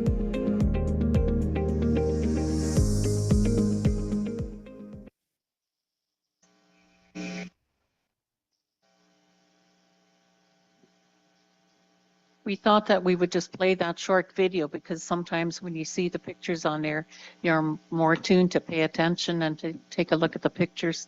So we hope that that gives you a little bit more insight as to what the review board is about and who we are. We're only 3 here today for board members. We have other board members online and as well as some that couldn't make it here today. So we're hoping to get some good dialogue happening here today with so many people in attendance. We're so happy to see a well-attended meeting here. So welcome again, and I'll turn it back over to Joanne to facilitate it. Merci. Oh, we've got a volunteer. Yay. Come on up.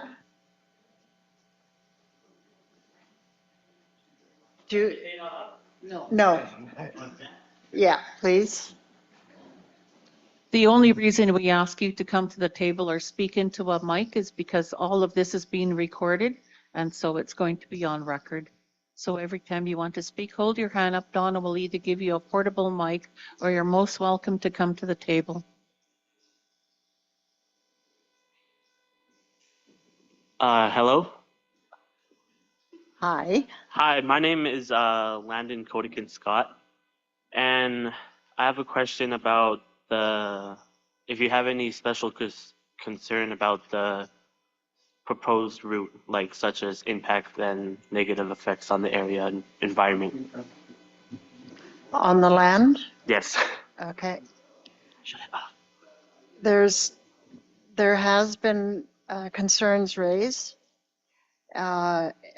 In particular, we were in Wrigley the other day, and there were some concerns raised about the proposed highway following the winter road route. And the concern was that in some sections, there was too much clay, and the road would not be stable, that there would be constant repair and maintenance that made the community members believe that it should be moved. And they were recommending that some consideration be given to moving it to higher ground, away from the river and away from the soft clay.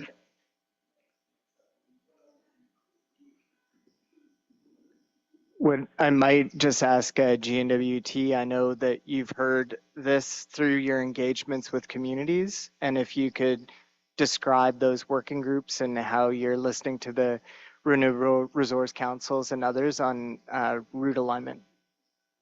Sorry, that's Mark Phillips. I'm with the review board. Thanks, Mark. So one of the things, first of all, thanks for the question. One of the things I'll highlight for everybody is that the GNWT's work on this project has been ongoing for close to 11 years now, I believe. Back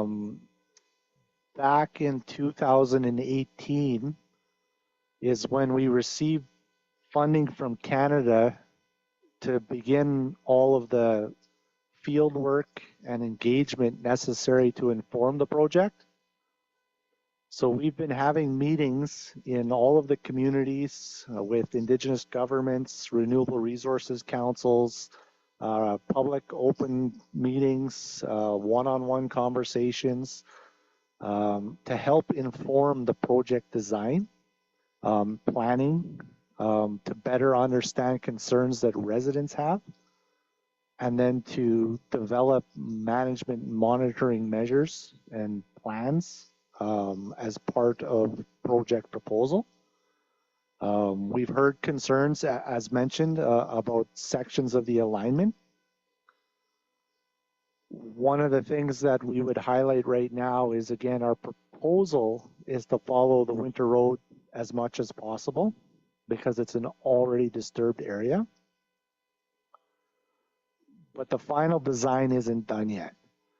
So we are still engaging with communities and residents to better understand if there's areas of significant cultural value or wildlife areas where we need to adjust the alignment. Those conversations are ongoing and will continue and help inform the project. At the same time, we're hearing socioeconomic concerns. So, you know, we've heard many times that there's concern about the potential increase in the availability of drugs and alcohol. There's safety concerns associated with the highway being open and more traffic. What we're proposing to do is work with communities to make sure that they're prepared in advance of construction so that the communities and residents have the opportunity to be trained and employed on the project, and that we can prepare communities in advance. And that work would be done in collaboration with the communities. It's not just us coming and saying, this is how we're going to do it. It's working together to do it together. Thank you.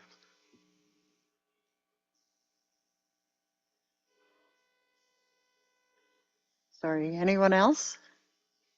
Oh, there's somebody back here.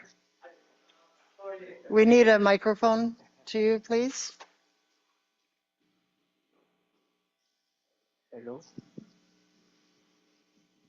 Hi, good afternoon, everybody. My name is Amit. I'm the high school teacher, and I brought all my students.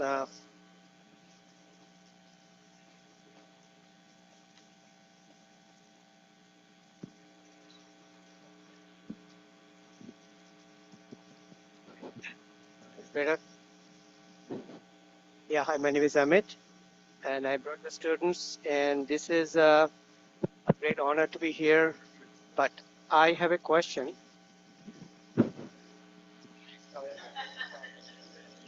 Third time lucky. Hi, this is Amit. I'm the high school teacher. I brought my students, and thank you for your participation, students. But the question I have that I could not answer myself is how does it physically impact our community? Because I was just looking at the map, or maybe I'm not doing much research. So it's a connection between the Wrigley and Normal Wells, right? So is it going to pass through Deline?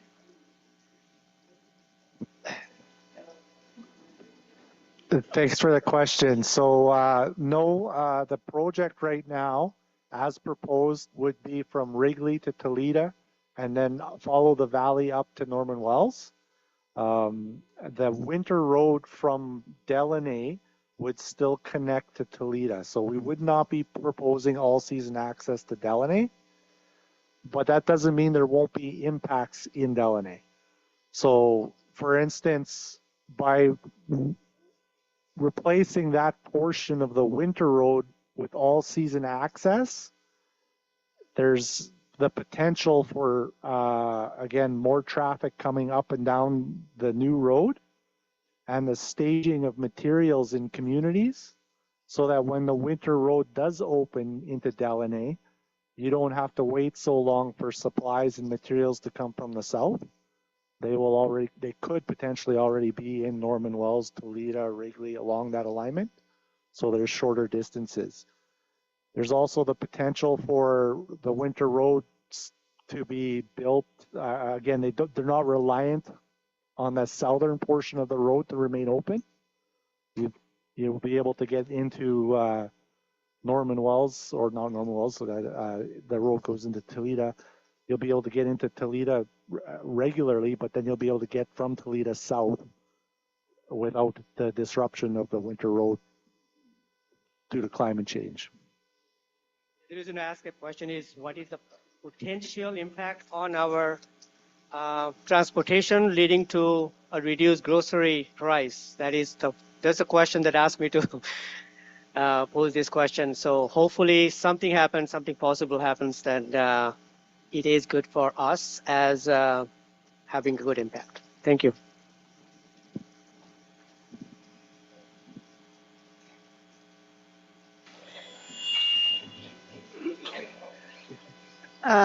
Did you want to speak? Yeah. Okay, great. Go ahead. Say your name, please. My name is Melanie Hanaton, and I think the highway would give the youth and all the people opportunities to travel more. And us youth, we like to travel for like school or something, and this will like give us an opportunity to go out there more. But the negative thing is there's going to be easy access to alcohol and everything, and like every town has like a hard drugs. So I think that can get passed down more easier. So. Thank you very much, Ms. Tanaton. Have you got any ideas or suggestions for how you might be able to prevent some of the problems that you identified? Okay, that's fine. Anybody else? Yeah, who's over there? Come on up either to the table or to a mic. Oh.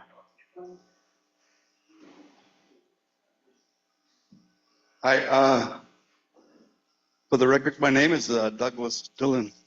I'm from Deline. Just wanted to add on to maybe some of the questions, and I'm thinking more about capacity building.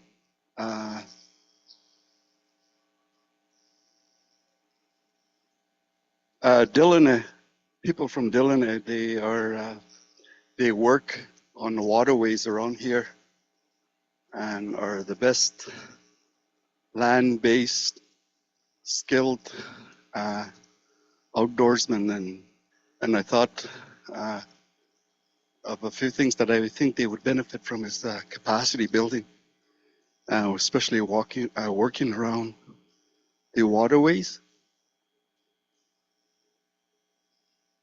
It's a benefit not only to the Mackenzie Valley highway or the oil and gas that's going to be that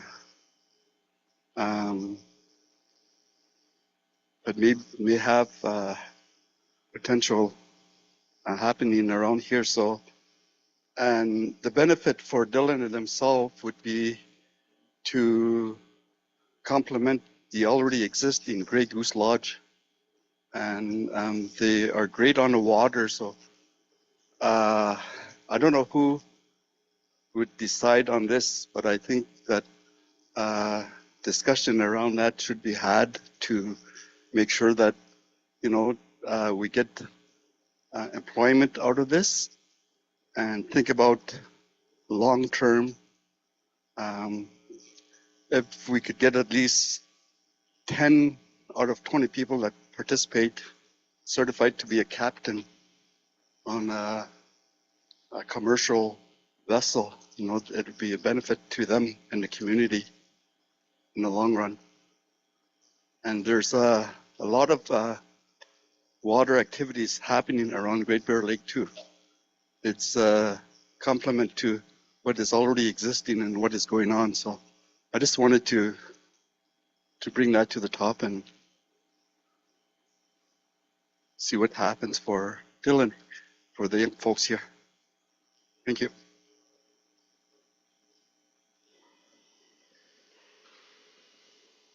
Thank you, Doug. My name is Diane. I'm the remediation manager for the Department government. A couple questions. When this highway, I know it's not a highway to Deline, it's highways through the Mackenzie Valley, through Toledo, Norman Wells, but it'll have a really good impact for our project. it'll save costs, time, and for remediation cleanup on Vapor Lake. That's a positive side. But on the negative side, you'll have social impacts on our community. And then you'll have economic benefits is a question that I asked.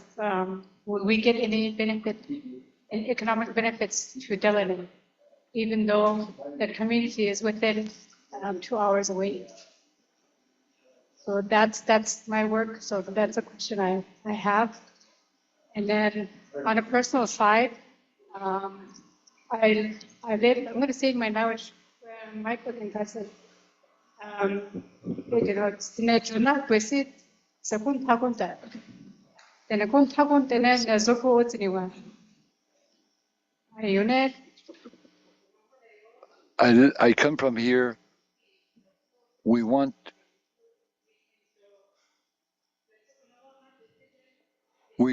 to have a good life here for the people in Deline.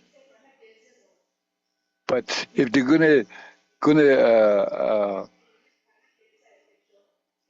construct that highway, Toledo to Toledo, you know, we harvest wildlife, we harvest moose, we harvest woodland caribou. And if the highway gets constructed, would it interfere with the moose and caribou habitats? So that's something that you need to consider. And water too is a big concern.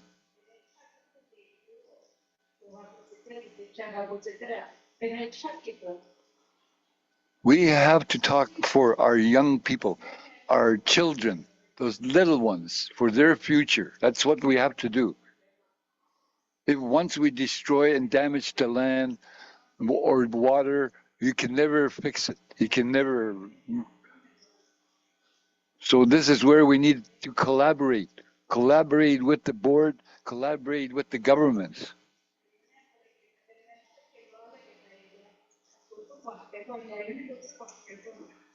And you need to have some kind of communication system, especially with the workers, people that are going to work on the proposed highway construction.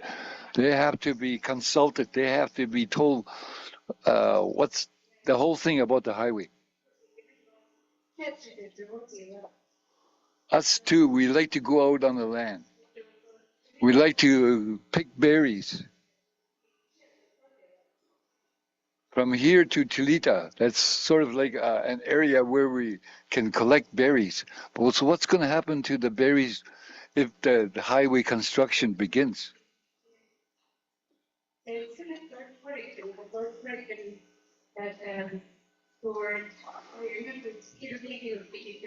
My daughter or my children and George Corlican, the former chief of Deline, he was opposed to this highway since the beginning of the talks about highway. He was against it. The reason for that, he doesn't want nothing to happen to the water, to the land, to the wildlife. So this is what I wanted to say to you. Thank you very much.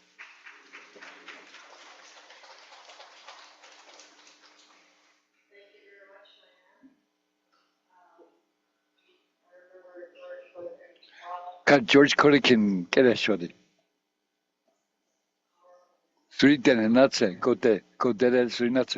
Spiritual, and we all loved him. Is there anybody else that would like to speak? Yes, go ahead. Must see. Do Sisi Danny, a Bay City, the district down, I go say, did you not go? Say, Choge, district. I'm from here. Thank you for coming here, board, to listen to the community members. As Dene people, all of us are here. What Diane said is right, correct. Whatever is important. It's the children, the youth that are here. That's the most important. We want to make a good life for them in the future. This is what we're doing. We're talking and trying to set it up.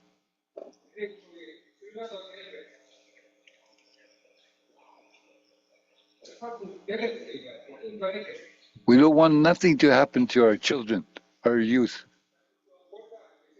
As an environmental board, you probably have children yourself.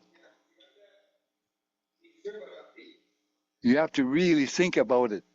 Think about the youth when you're going to make a big proposal like this. There's been discussion since how many years ago about this highway?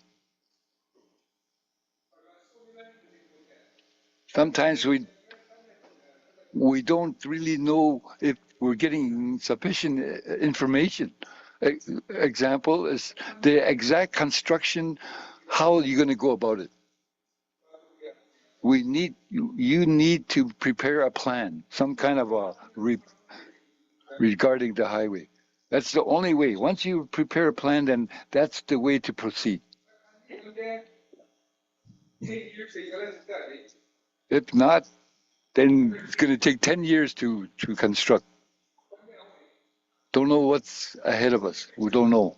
Nobody knows what's going to happen in the future. So it's hard for us to make that commitment. So at least consultation is required. Community members. Whoever is the chair or the lead in regards to this highway construction, if the board here, you guys are the final decision makers, then we need a leader from your board to come and talk with us in the communities. And make sure there's youth are involved too. If the highway gets constructed,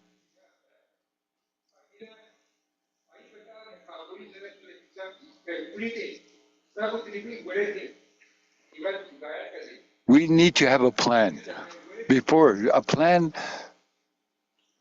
to construct this highway. But before we put this plan together, we need to continue discussing and consult our people, as much people as we could.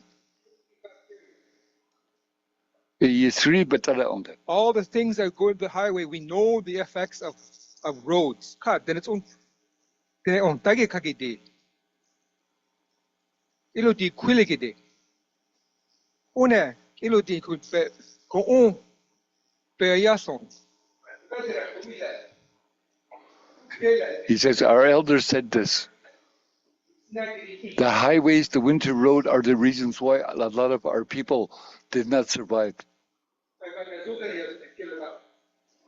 Maybe because we haven't disciplined our children, we haven't educated our people. Is that the reason why our people are not surviving? We know as a youth, you're still growing. But what are you going to say? Something this big of a project.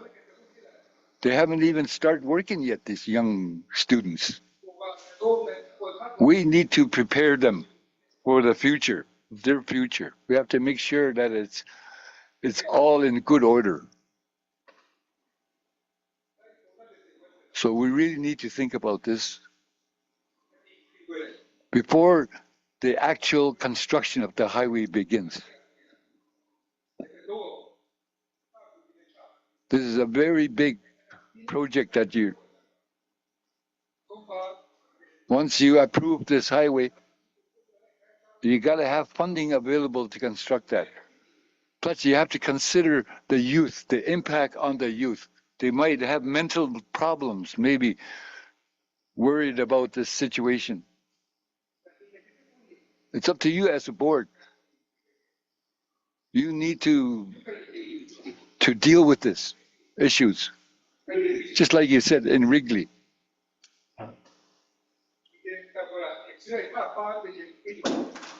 We know that the Wrigley Highway from Simpson has been there for a long time. But to consult them about this new highway is right. You need that consultation. And then in that Ticho area too, they're having impacts because of the highway. So consider that. Consider other highway construction territories.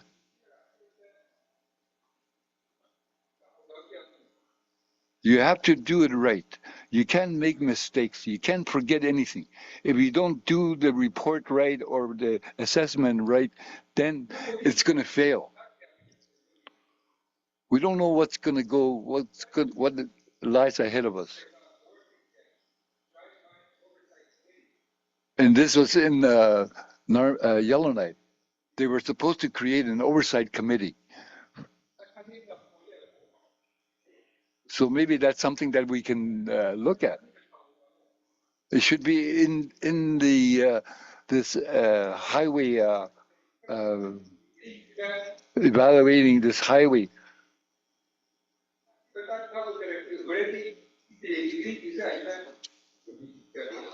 So before the construction happens, the review board, whoever is going to be on that to look at this construction of the highway needs to look at the negative side of it and the positive side of it.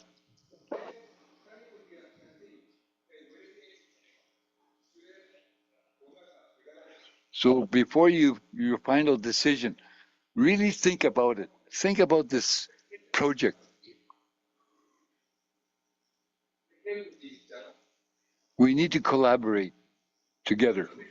One party cannot make a plan by themselves.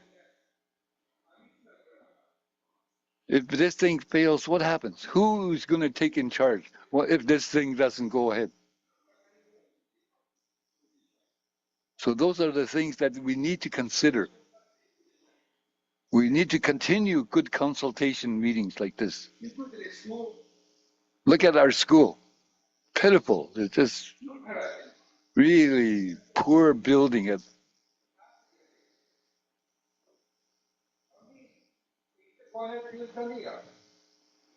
Capacity building, he says.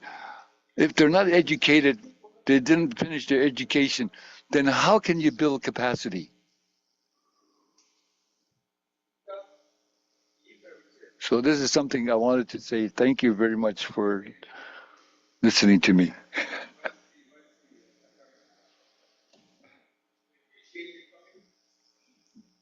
Appreciate that you're here trying to do the best we can in circumstances of half described project.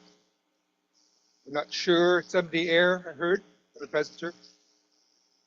But I think it's important. It's difficult to make a decision on babies. I don't know. Same scenario had happened when I was part of this board when Giant Mine came around. We don't know, they said, but can you give us a prediction for 75 years? I said, we don't know what's going to happen tomorrow, let alone. So we decided that it was better to do it an adaptive management committee, which became the Giant Mine Oversight Committee.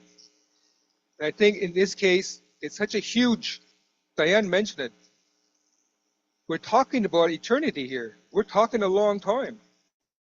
If you built the road, and R.J. Simpson finds the money, this is going to be for a long time. With generations and generations are going to be there. The impacts are not just next year, the year after, or 10 years after. We're talking 100 plus years. Gosh. So it's very serious. You know, so let's get serious. Let's go back to Mr. Simpson and whoever is going to come after them. Let's very be clear. You know, assessment board, you're going to make a decision sooner or later, hopefully more than 10 years, but or less than 10 years.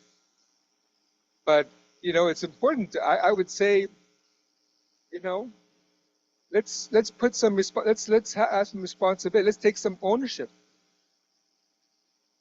as you board members, or some are online, but really hold them accountable. You can do that in your report very clearly.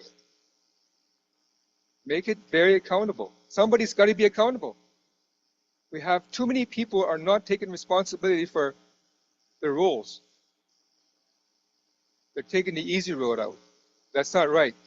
That's not fair to our children. Somebody's got to speak on their behalf. Somebody's got to pick up, because there's too many people are not doing it. So I would encourage you, Melanie, she said they want to go out for education.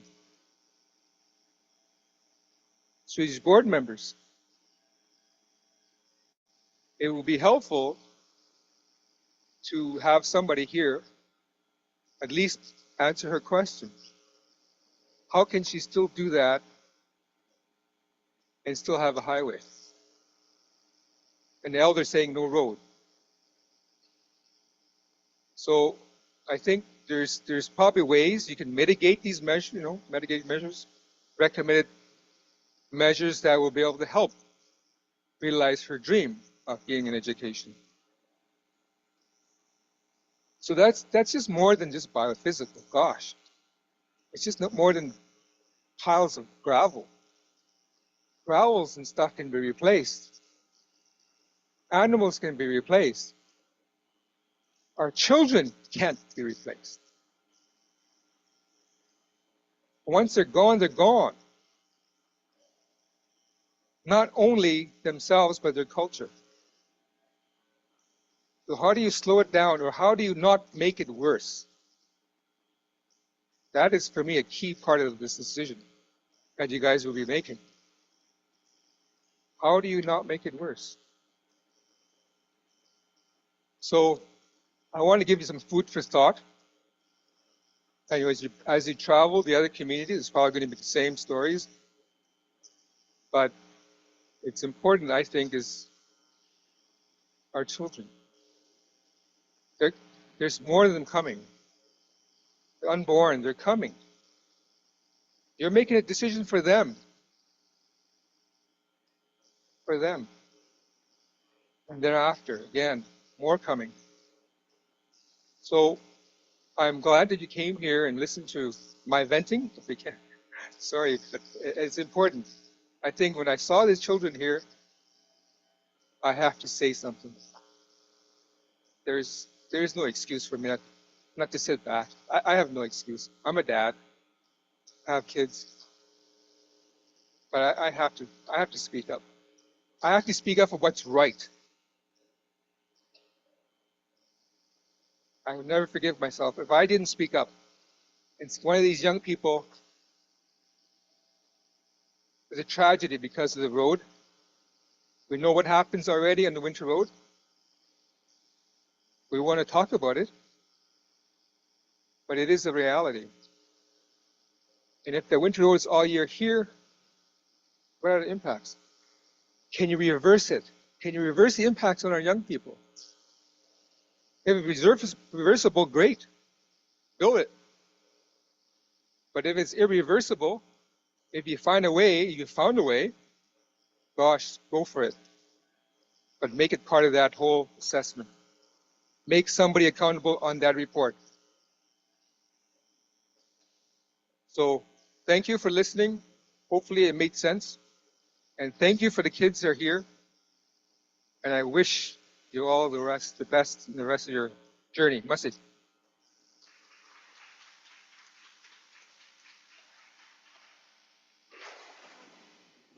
Thank you so much, Danny. You provided us with a lot to think about, and especially the significance of the decisions that will be made around this project and projects like it. So I really appreciate that very much. Oh, there's still. Okay, yep. On behalf the students here, thank you for having us. You're welcome. Thanks for coming.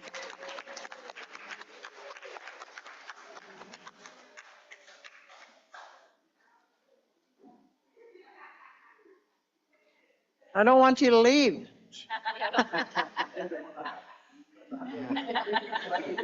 They had to go back to finish the Yeah, class. yeah.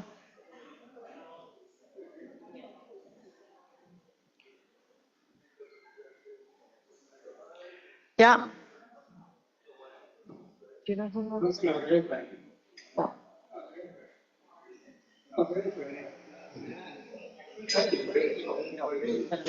we have an elder who would like to talk?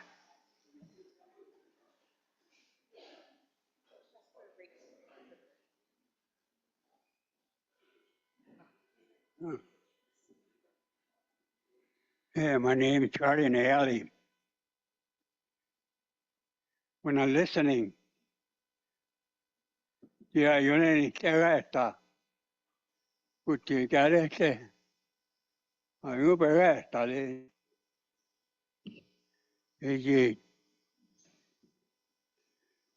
cheque, que tenía cheque.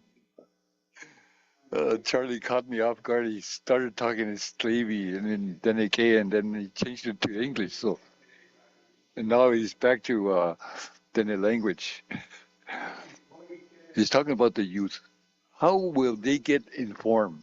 How will they know what's happening with the project?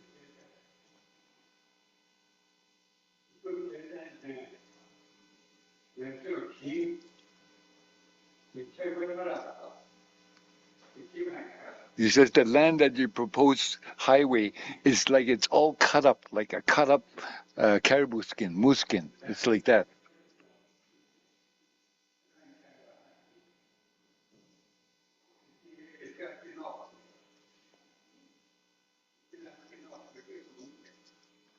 He says because of the highway, the wildlife are gonna have a hard time trying to adjust to the change that's gonna happen.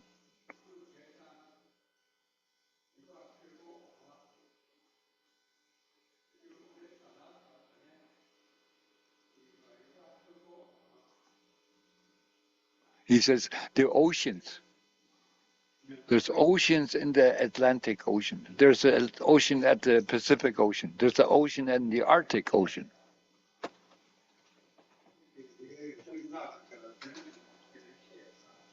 He says his man was talking. He said he got cut from one arm to the other arm. It's a sign where all our land is like it's cut up and it's bleeding. And from our stomach down, all cut up. This is what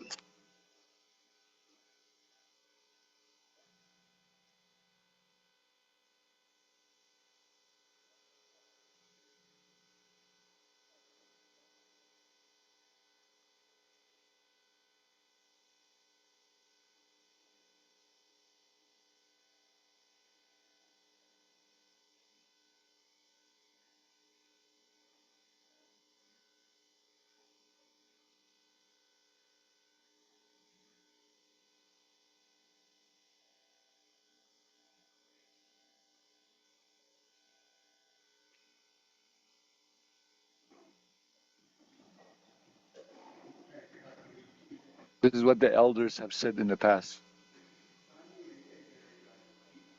How did they know? How did the elders know what's going to happen in the future?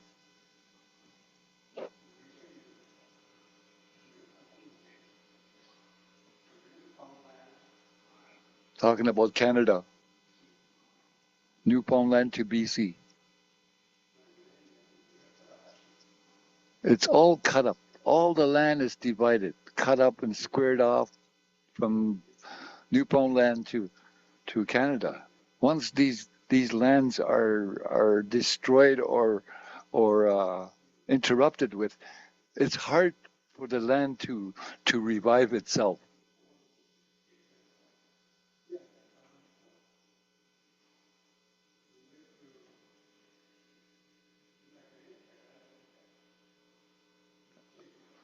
elders were saying.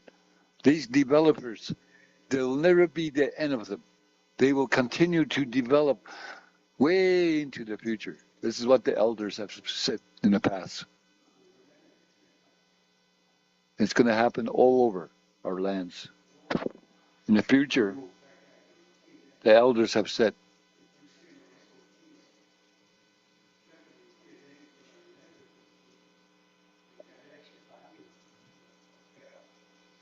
whatever your plan, whatever you want to do, the elders from the past were already aware what was going to happen in the future.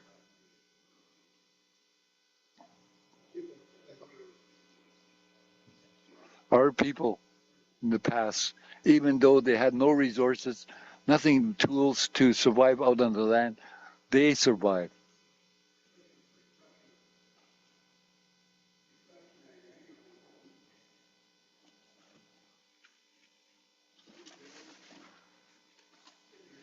I think you have a report in here saying something for discussion, and that has been talked about already by the people. That's been.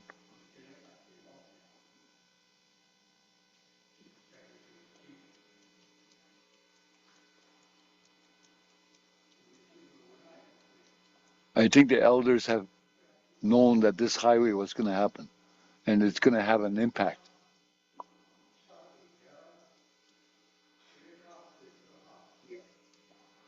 The first wildlife that you have to be really concerned about when building this highway is the beaver habitat. The beaver habitat, if it disappears, I wonder if all living things are going to be still alive, if that happens. If the beaver is the first one to disappear. So be aware of the beaver. Make sure that it doesn't happen. Take good care of the beaver habitats.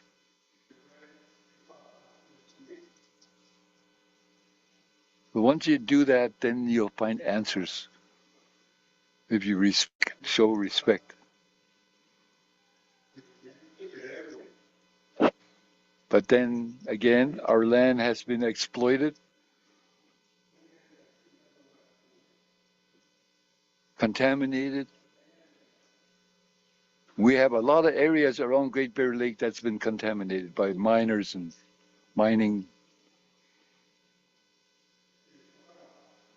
We have lots of different species of fish here on Great Bear Lake. Maybe eventually some fish might die off in the future.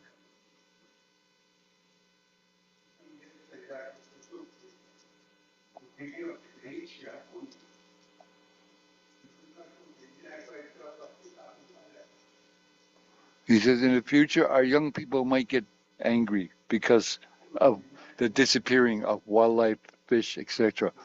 We know that in the Quichua area, a lot of wildlife has disappeared. Probably a lot of fish lakes disappeared.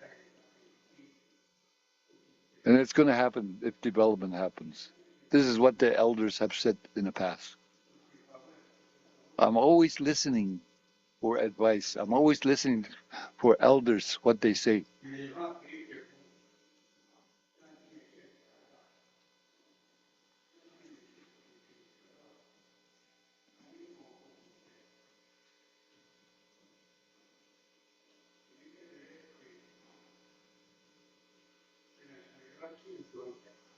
The elders predicted this highway that has been built in the past or presently being proposed.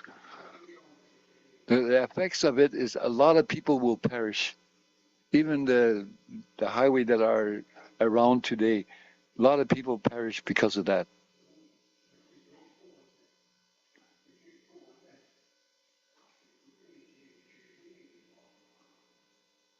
In between Fort Smith and Fort Ray, I think, they put some buffaloes. Once they introduce the buffaloes to that area, there's no more moose. You don't see moose around or caribou around because the buffalo interfered with those wildlife.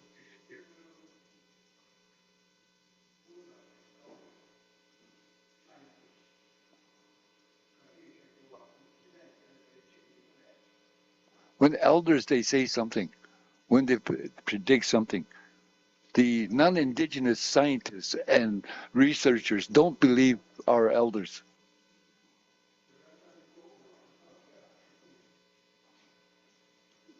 We know that you know as a board the impact of highway construction or big development. That's what you do as a board to review and assess these big projects.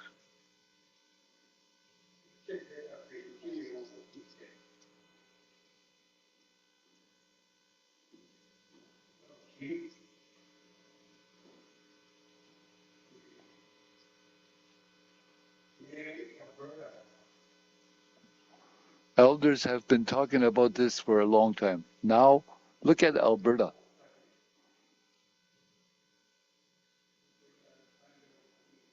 The elders from that northern Alberta.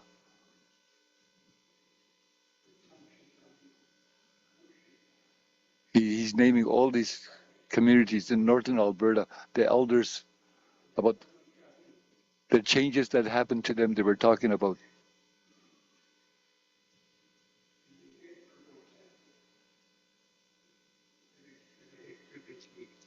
There was a woman there one time talk about a person that got frozen. And the reason because he froze is because of drugs. And communication was a problem because there was no indigenous language being used. Can't understand when an elder or somebody speaks their language. It's hard for them to know what the elder is saying. This is in northern Alberta.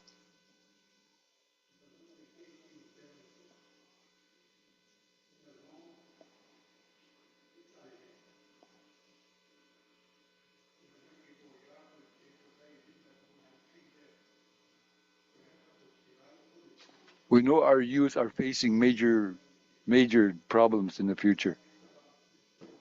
We know that they're not going to learn anything about mental problems, physical problems, social problems. It's going to be hard for them to understand the problems that will come. The elders have predicted that. The elders predicted in the future there's going to be big changes. We know our elders, it's really hard of understanding English or speaking the English language. Not only our elders, but some of our adults too. I was young one time when I was single. And I wasn't really careful. But now I'm an elder. I look at everything. I read and anything.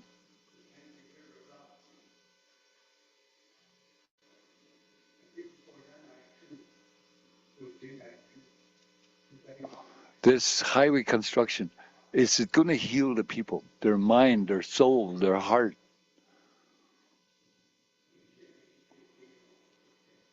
This is what our elders have said in the past. There's these three things. Your mind is good, your heart is good,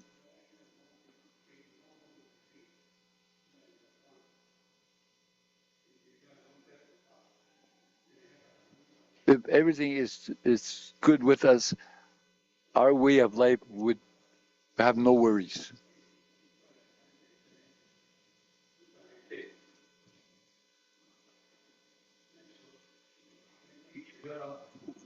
Just recently, a young man from Tulita passed away a couple of days ago, I think. And that was due to heavy use of drugs, heavy drugs. And that comes from the South. All the drugs come from the South.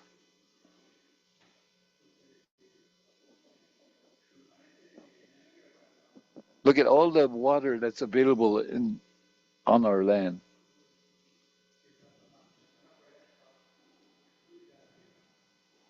No matter how intelligent and how smart we are, we can't stop the water from disappearing. The water level is going to go down to especially along the rivers. The elders have predicted that. And I'm basing my talk on what the elders have said in the past. And they were right. The elders, whatever they said in the past, they were right.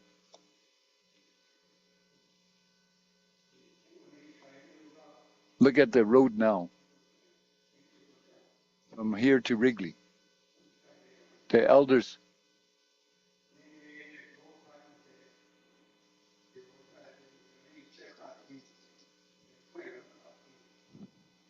said, in the right season, all the moose and the caribou would gather in the highway route. Even the beavers, too. The proposed highway used to have lots of wildlife, moose, caribou, etc.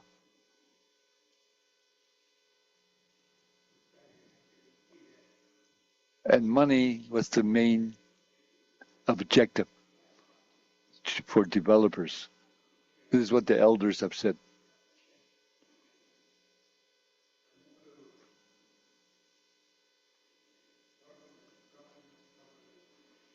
There's 3 types of government here with us: federal, territorial, and local Deline government.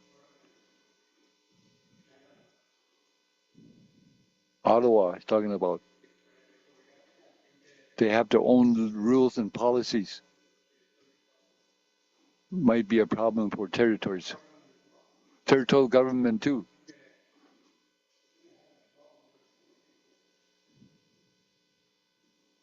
They're going to have problems with the people, according to the elders. What can we do to make it better? All the 3 types of governments, 3 types of governments. If they be, this was start talking.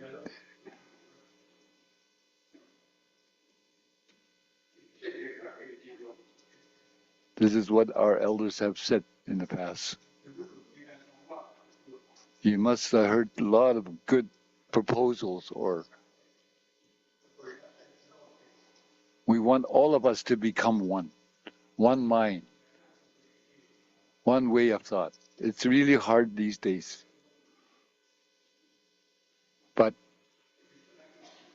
if we can work together, support each other, then it might work. We need that support from federal and territorial governments too.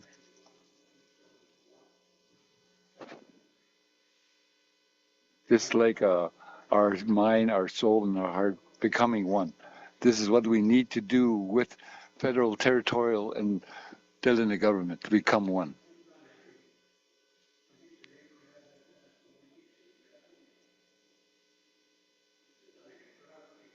If we don't do this properly, a lot of people will suffer in the future. We know this youth that were here today.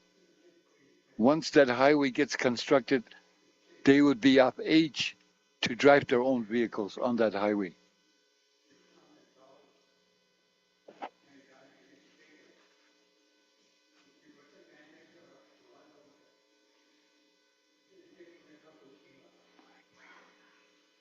One elder was saying, once they construct highway, the young people would no longer listen to you or remember what you said to them, the advices that you gave to them. It would all disappear.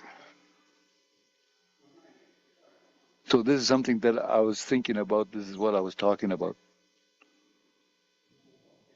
Think about it, talk about it.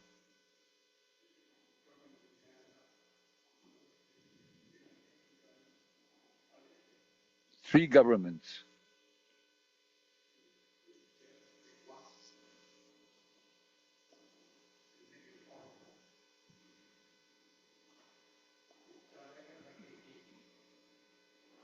Elders said this to make a really strong policy law. we need to combine collaboration between the three different governments.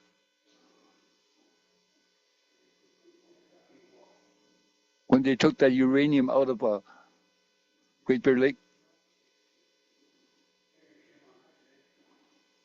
the uranium that was mined from Great Bear Lake was used to create an atomic bomb which destroyed Hiroshima, Japan.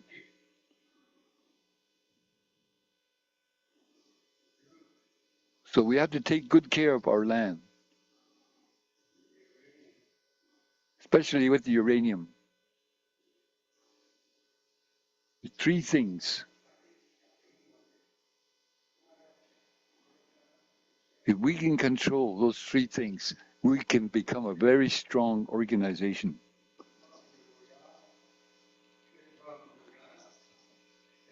Federal, the way federal government is operating, the way territorial government is operating, the way Deline government is operating, they can all work together as one. And eventually, the path in the future is going to look good.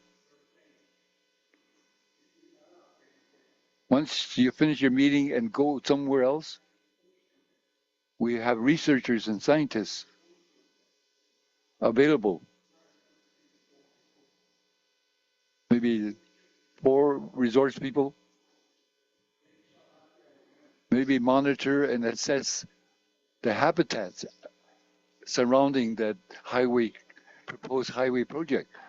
Check where the wildlife habitats are, where the fish habitats, everything. So my people, thank you. This is a concern that I've had really big thoughts about. I can't speak on it by myself. Thank you. Listen.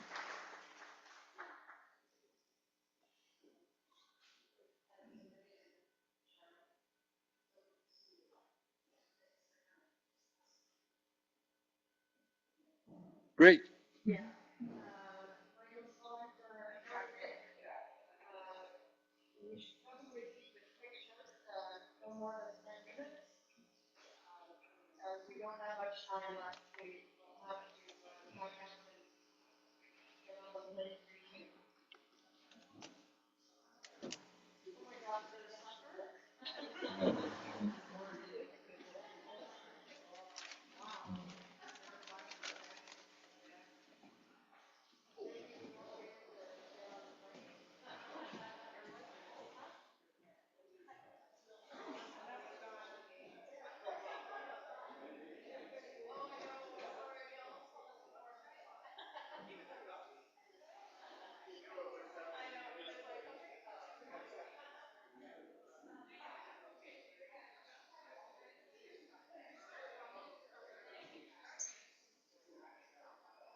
Yeah.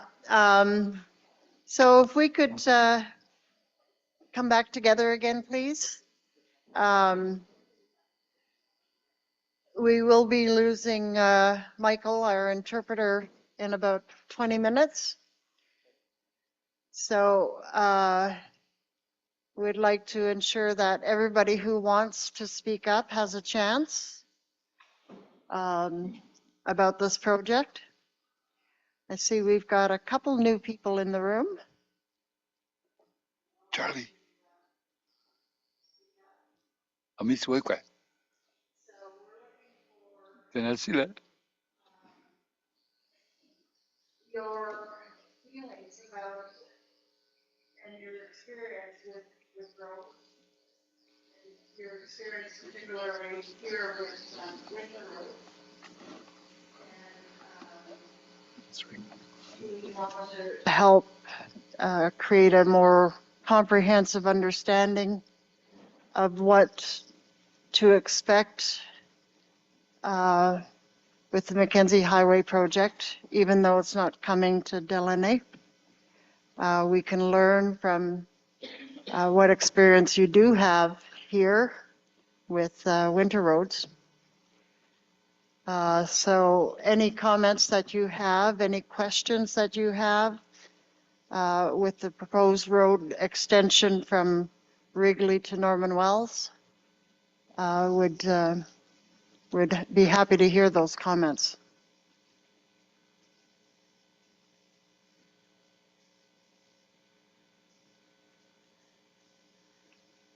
Nobody else?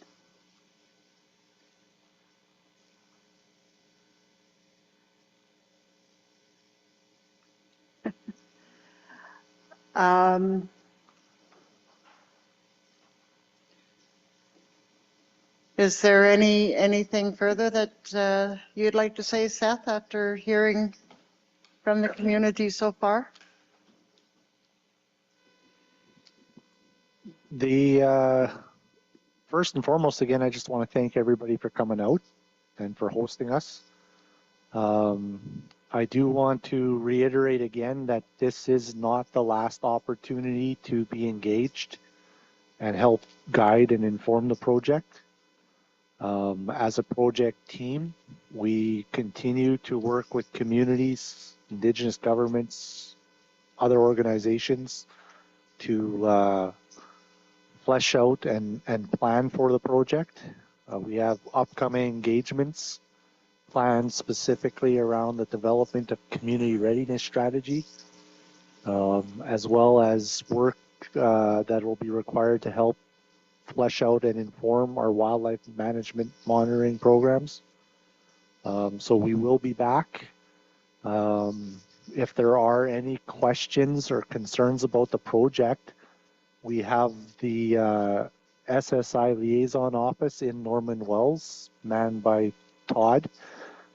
So there's an opportunity if there's questions or comments to reach out to Todd directly, and or you could reach out to our project team.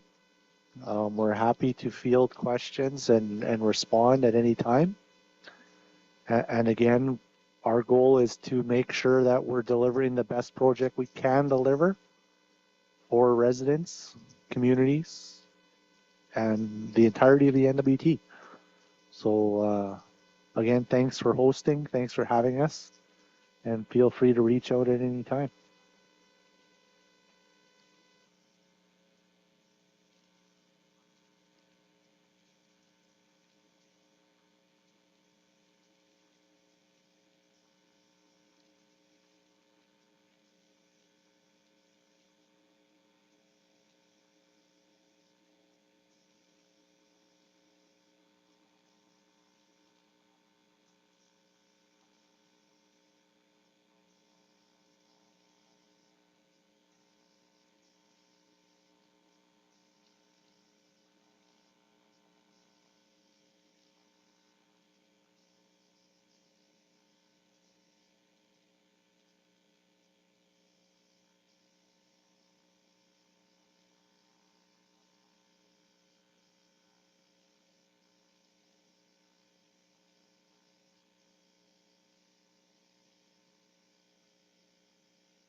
Thanks, Michael. So is there anyone from the community that would like to say anything?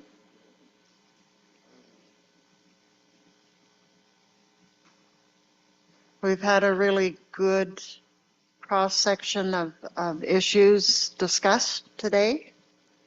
And it's been really encouraging to hear from so many people.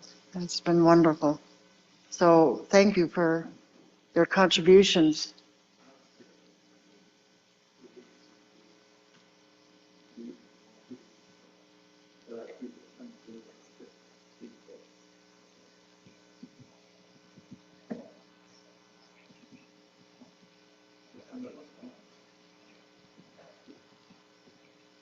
Yep.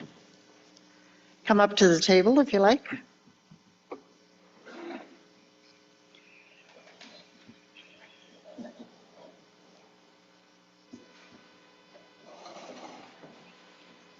Please state your name for the record.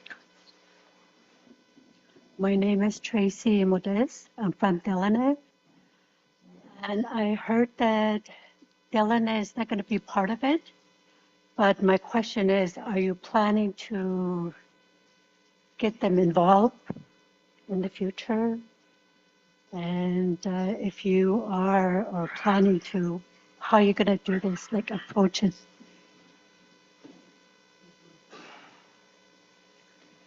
Like if you plan to include Deline down the road, how are you going to approach it?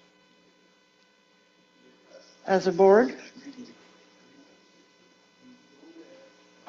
Are you asking in terms of the review board's role or the government of the NWT project? I don't know. It doesn't matter who can answer.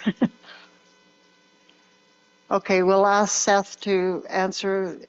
Like in the future, do you plan to include Deline, even though they said no?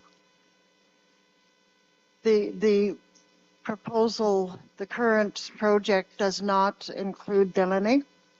The road project does not include Deline. We came here because we were asked to. And it's an opportunity for the community to have a say, even though you're not directly in line with the road. But Seth?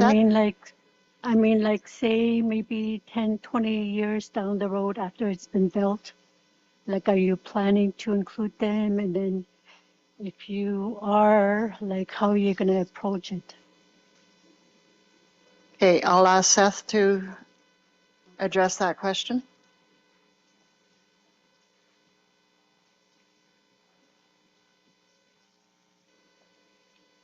Thanks. So maybe just for clarification, the current project is only proposed to go from Wrigley to Toledo and Norman Wells. But we are involving the community of Deline in discussions on the impacts and the mitigations, because there will be impacts in Deline based on the current project. Now, with regards to whether or not there will be future development and a future road into Deline from the highway, that's not currently planned. It's not currently part of anything that we're working on. But should that change in the future, I would assume that it would be something that we would work collaboratively with the community and the Deline government on together. But it's not something that's currently planned. We've heard quite a lot today that there's no desire for all-season access into Deline. So that's helping guide that decision. So right now we're not planning for a new road into Deline.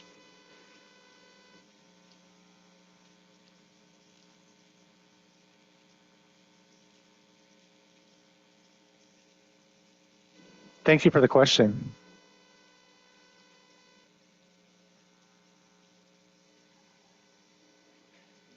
Is there any other questions or comments from the community?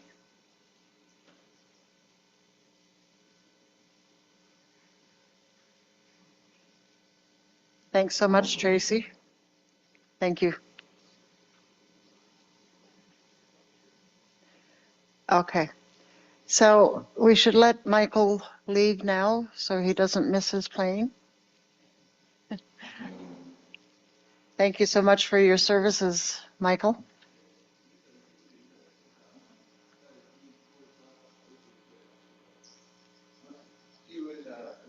Yeah.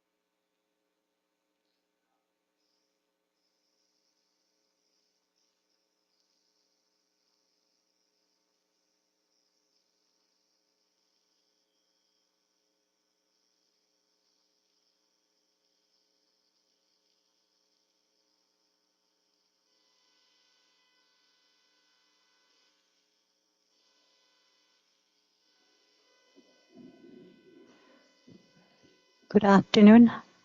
This is Marian Mackenzie, again for our elders representative. I am sure that this is not the only visit you guys will, like there's another time, and I'm sure you'll continue on bringing this engagement to our community to have all this going so that, that my community can learn about it. Right now, we're just been like we just found out that you guys are here. And like mostly all of them didn't know about this. But now that we know, and we'll bring this out to the rest of our community, and so that we can be ready with all this for the next one. So maybe on the next one, we'll have our wildlife and everything all included in this. So until that time, I'd like to thank you guys that for coming and bringing this to our community. And we'll put our heads up to our community regarding this, because this is something that they really like to learn and maybe educate about it for the younger generation to know. So I would like to thank you all for this. Namaste. I just want to respond quickly and just say thank you, and thanks to everybody that came out. We're happy to come back. We're happy to continue the dialogue, both to help educate and to learn. So happy to come back. Yeah. Can you put, if you put a lot of money into it, yeah, a lot of people will educate. Thank you. Masi. Marian, please feel free to repeat what you said in Denakere. Indu kagurisi. Indu so ti chota kwantelesoni. Ka indonde kachi ti chota na wonana tega. Ayi kudita ara dilek achi iyita. Waitana kuna tenla ra dinde nazonga. Kastenes on tane kekola ayone. Indu kahone tenes anana te kahone kudikets are yolinta. Kainte kulu tenes on tane kesi itrisi ayone yeke kere yuako. Hinda tene heta kuti go heta kuti de kiluke kaniga. Hinda wa into son pason kanina na wanda son tane kayon ta gone tanda na so kuri seisi. Hinda igaisi masi.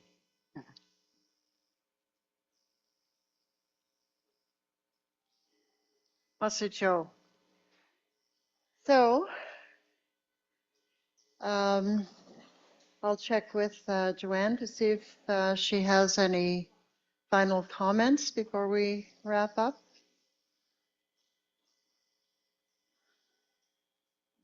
Thank you. One last call for any comments in regards to the proposed highway from Wrigley to Norman Wells.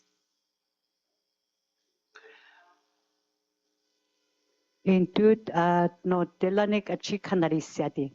Titira highway ye sa kongo zo chakon ligo zo kiluk etu guru kwikiti iga waikuti zugo kwekiti agiti. Ah. Okay, I just want to say in closing then that I would like to thank everyone for joining in on our informal community sessions. Inda induko ga ai si na kisa di tira jo tena soni kini te si di jo tena kanet kola na wete da sirima si na kisa di. We've heard all your concerns that you brought forward to the table today.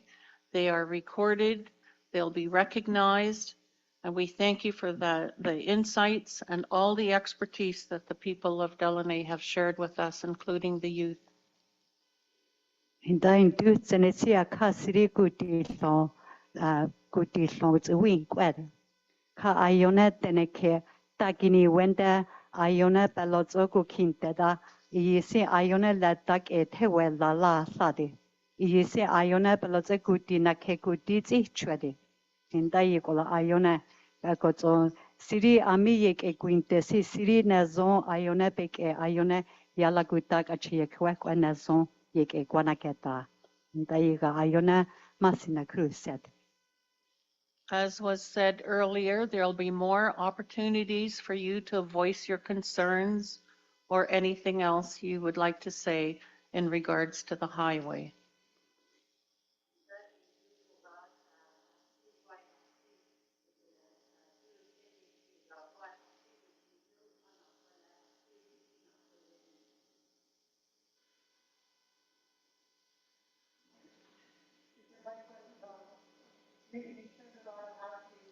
Oh, I did.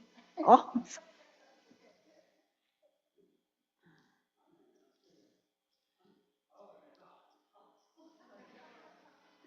Sorry. Hinda indu kachi indu si ayi kachi titira highway di kwigale I si kudinu ana huele ni hati. Hinda iga kachi wapik ekutana huene ayi wonata huene tulati. For example, another way that you can voice your concerns is you could also send it by email to the review board, or you could visit the review board's website and you could send it that way too. There's lots of information and the addresses are at the very front of the table where Donna is sitting with the cards back there too. Hinda intoko ga wai asaruti le na huenda wai asaruti wai kotaru ke kona huenda inda tula no review board ko so email la tula ye irin kana data tula email la datinda tula computer ke website e kiri kwita e yitsak ola tula kuti ko sa ya tula so igante dicho dana dicho sek ewatale iye ayona baka irin kani ye karni tila kani ye wala si i tani at si ayona bekera ta i dana ka acho ayoni wala. Or you can also provide your comments to the Renewable Resource Council in Deline or the Deline Gotani government.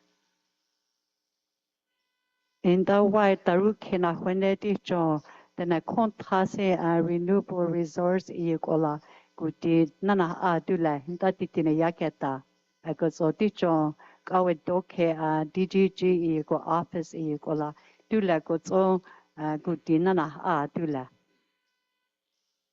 There will also be an opportunity for people to speak in front of community hearings.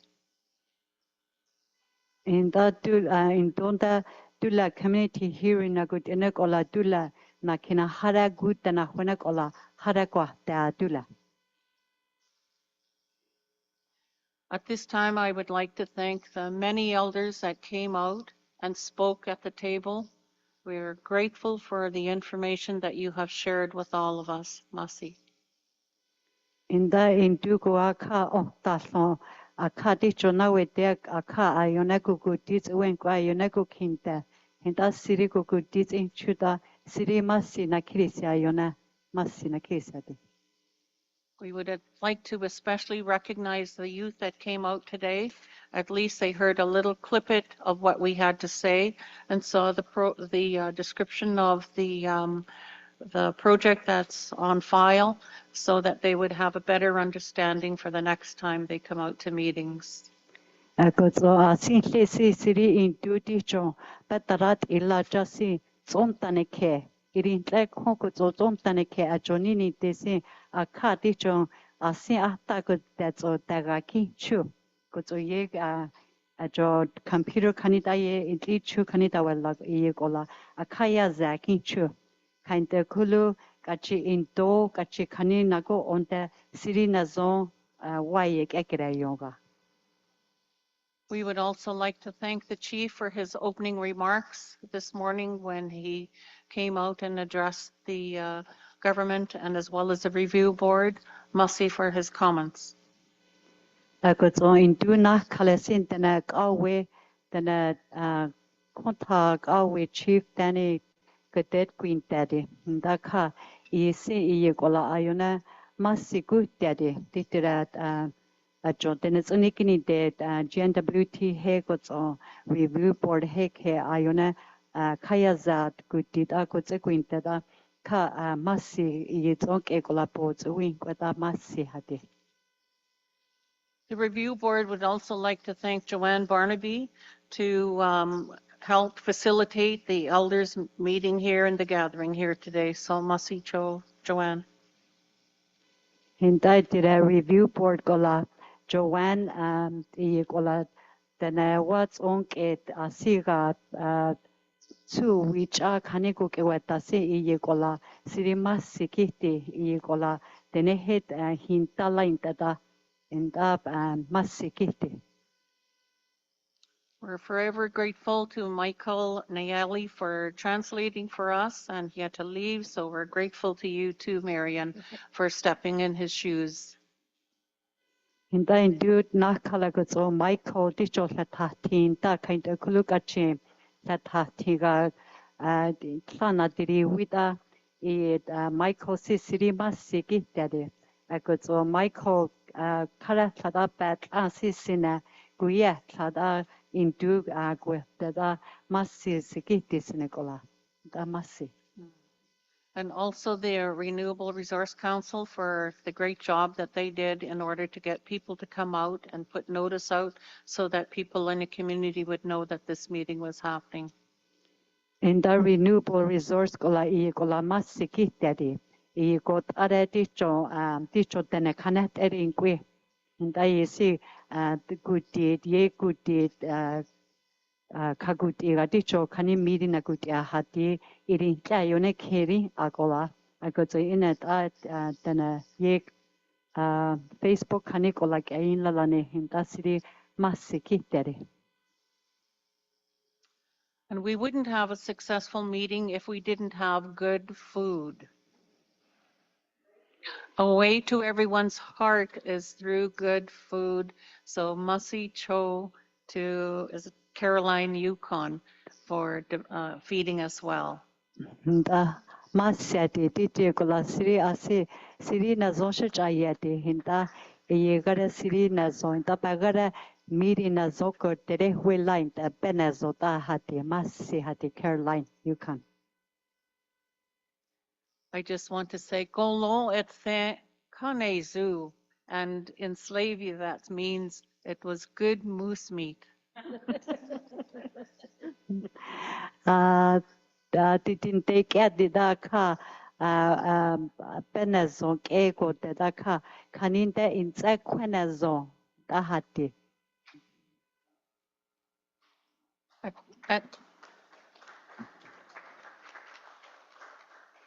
Just one more reminder is that there will be a dinner for everyone who come and eat with us again. We have lots of food left over here, but there'll be fresh food coming.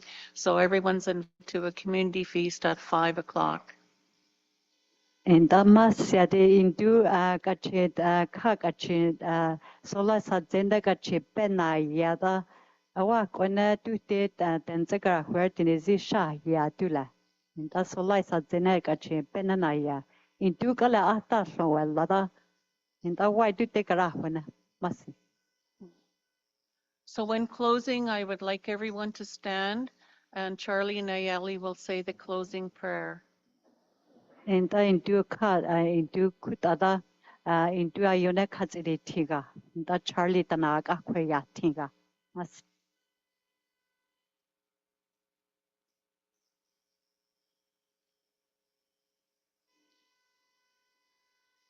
Masi.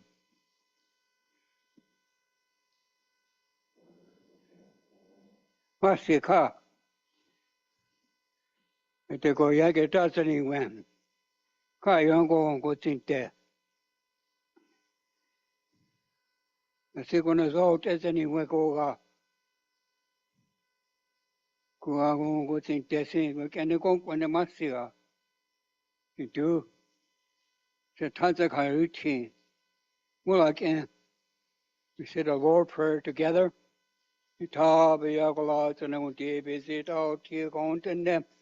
Our Father who art in heaven, hallowed be thy name, thy kingdom come.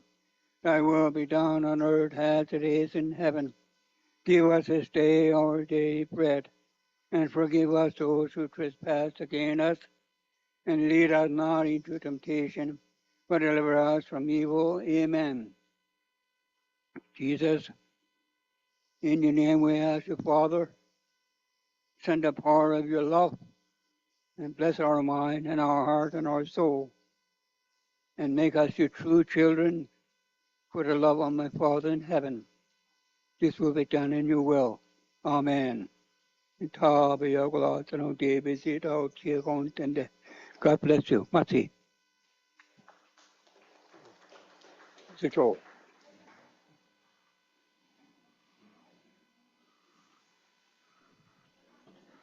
Hi, everyone, and thanks. Everyone must see.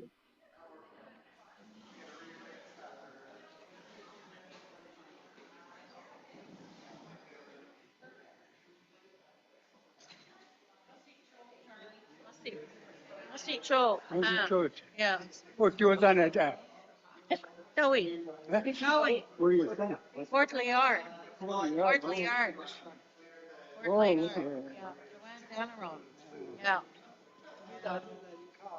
So I You understand my language? some of it, yeah, some of it, a little bit different though. Huh? Huh? Yeah.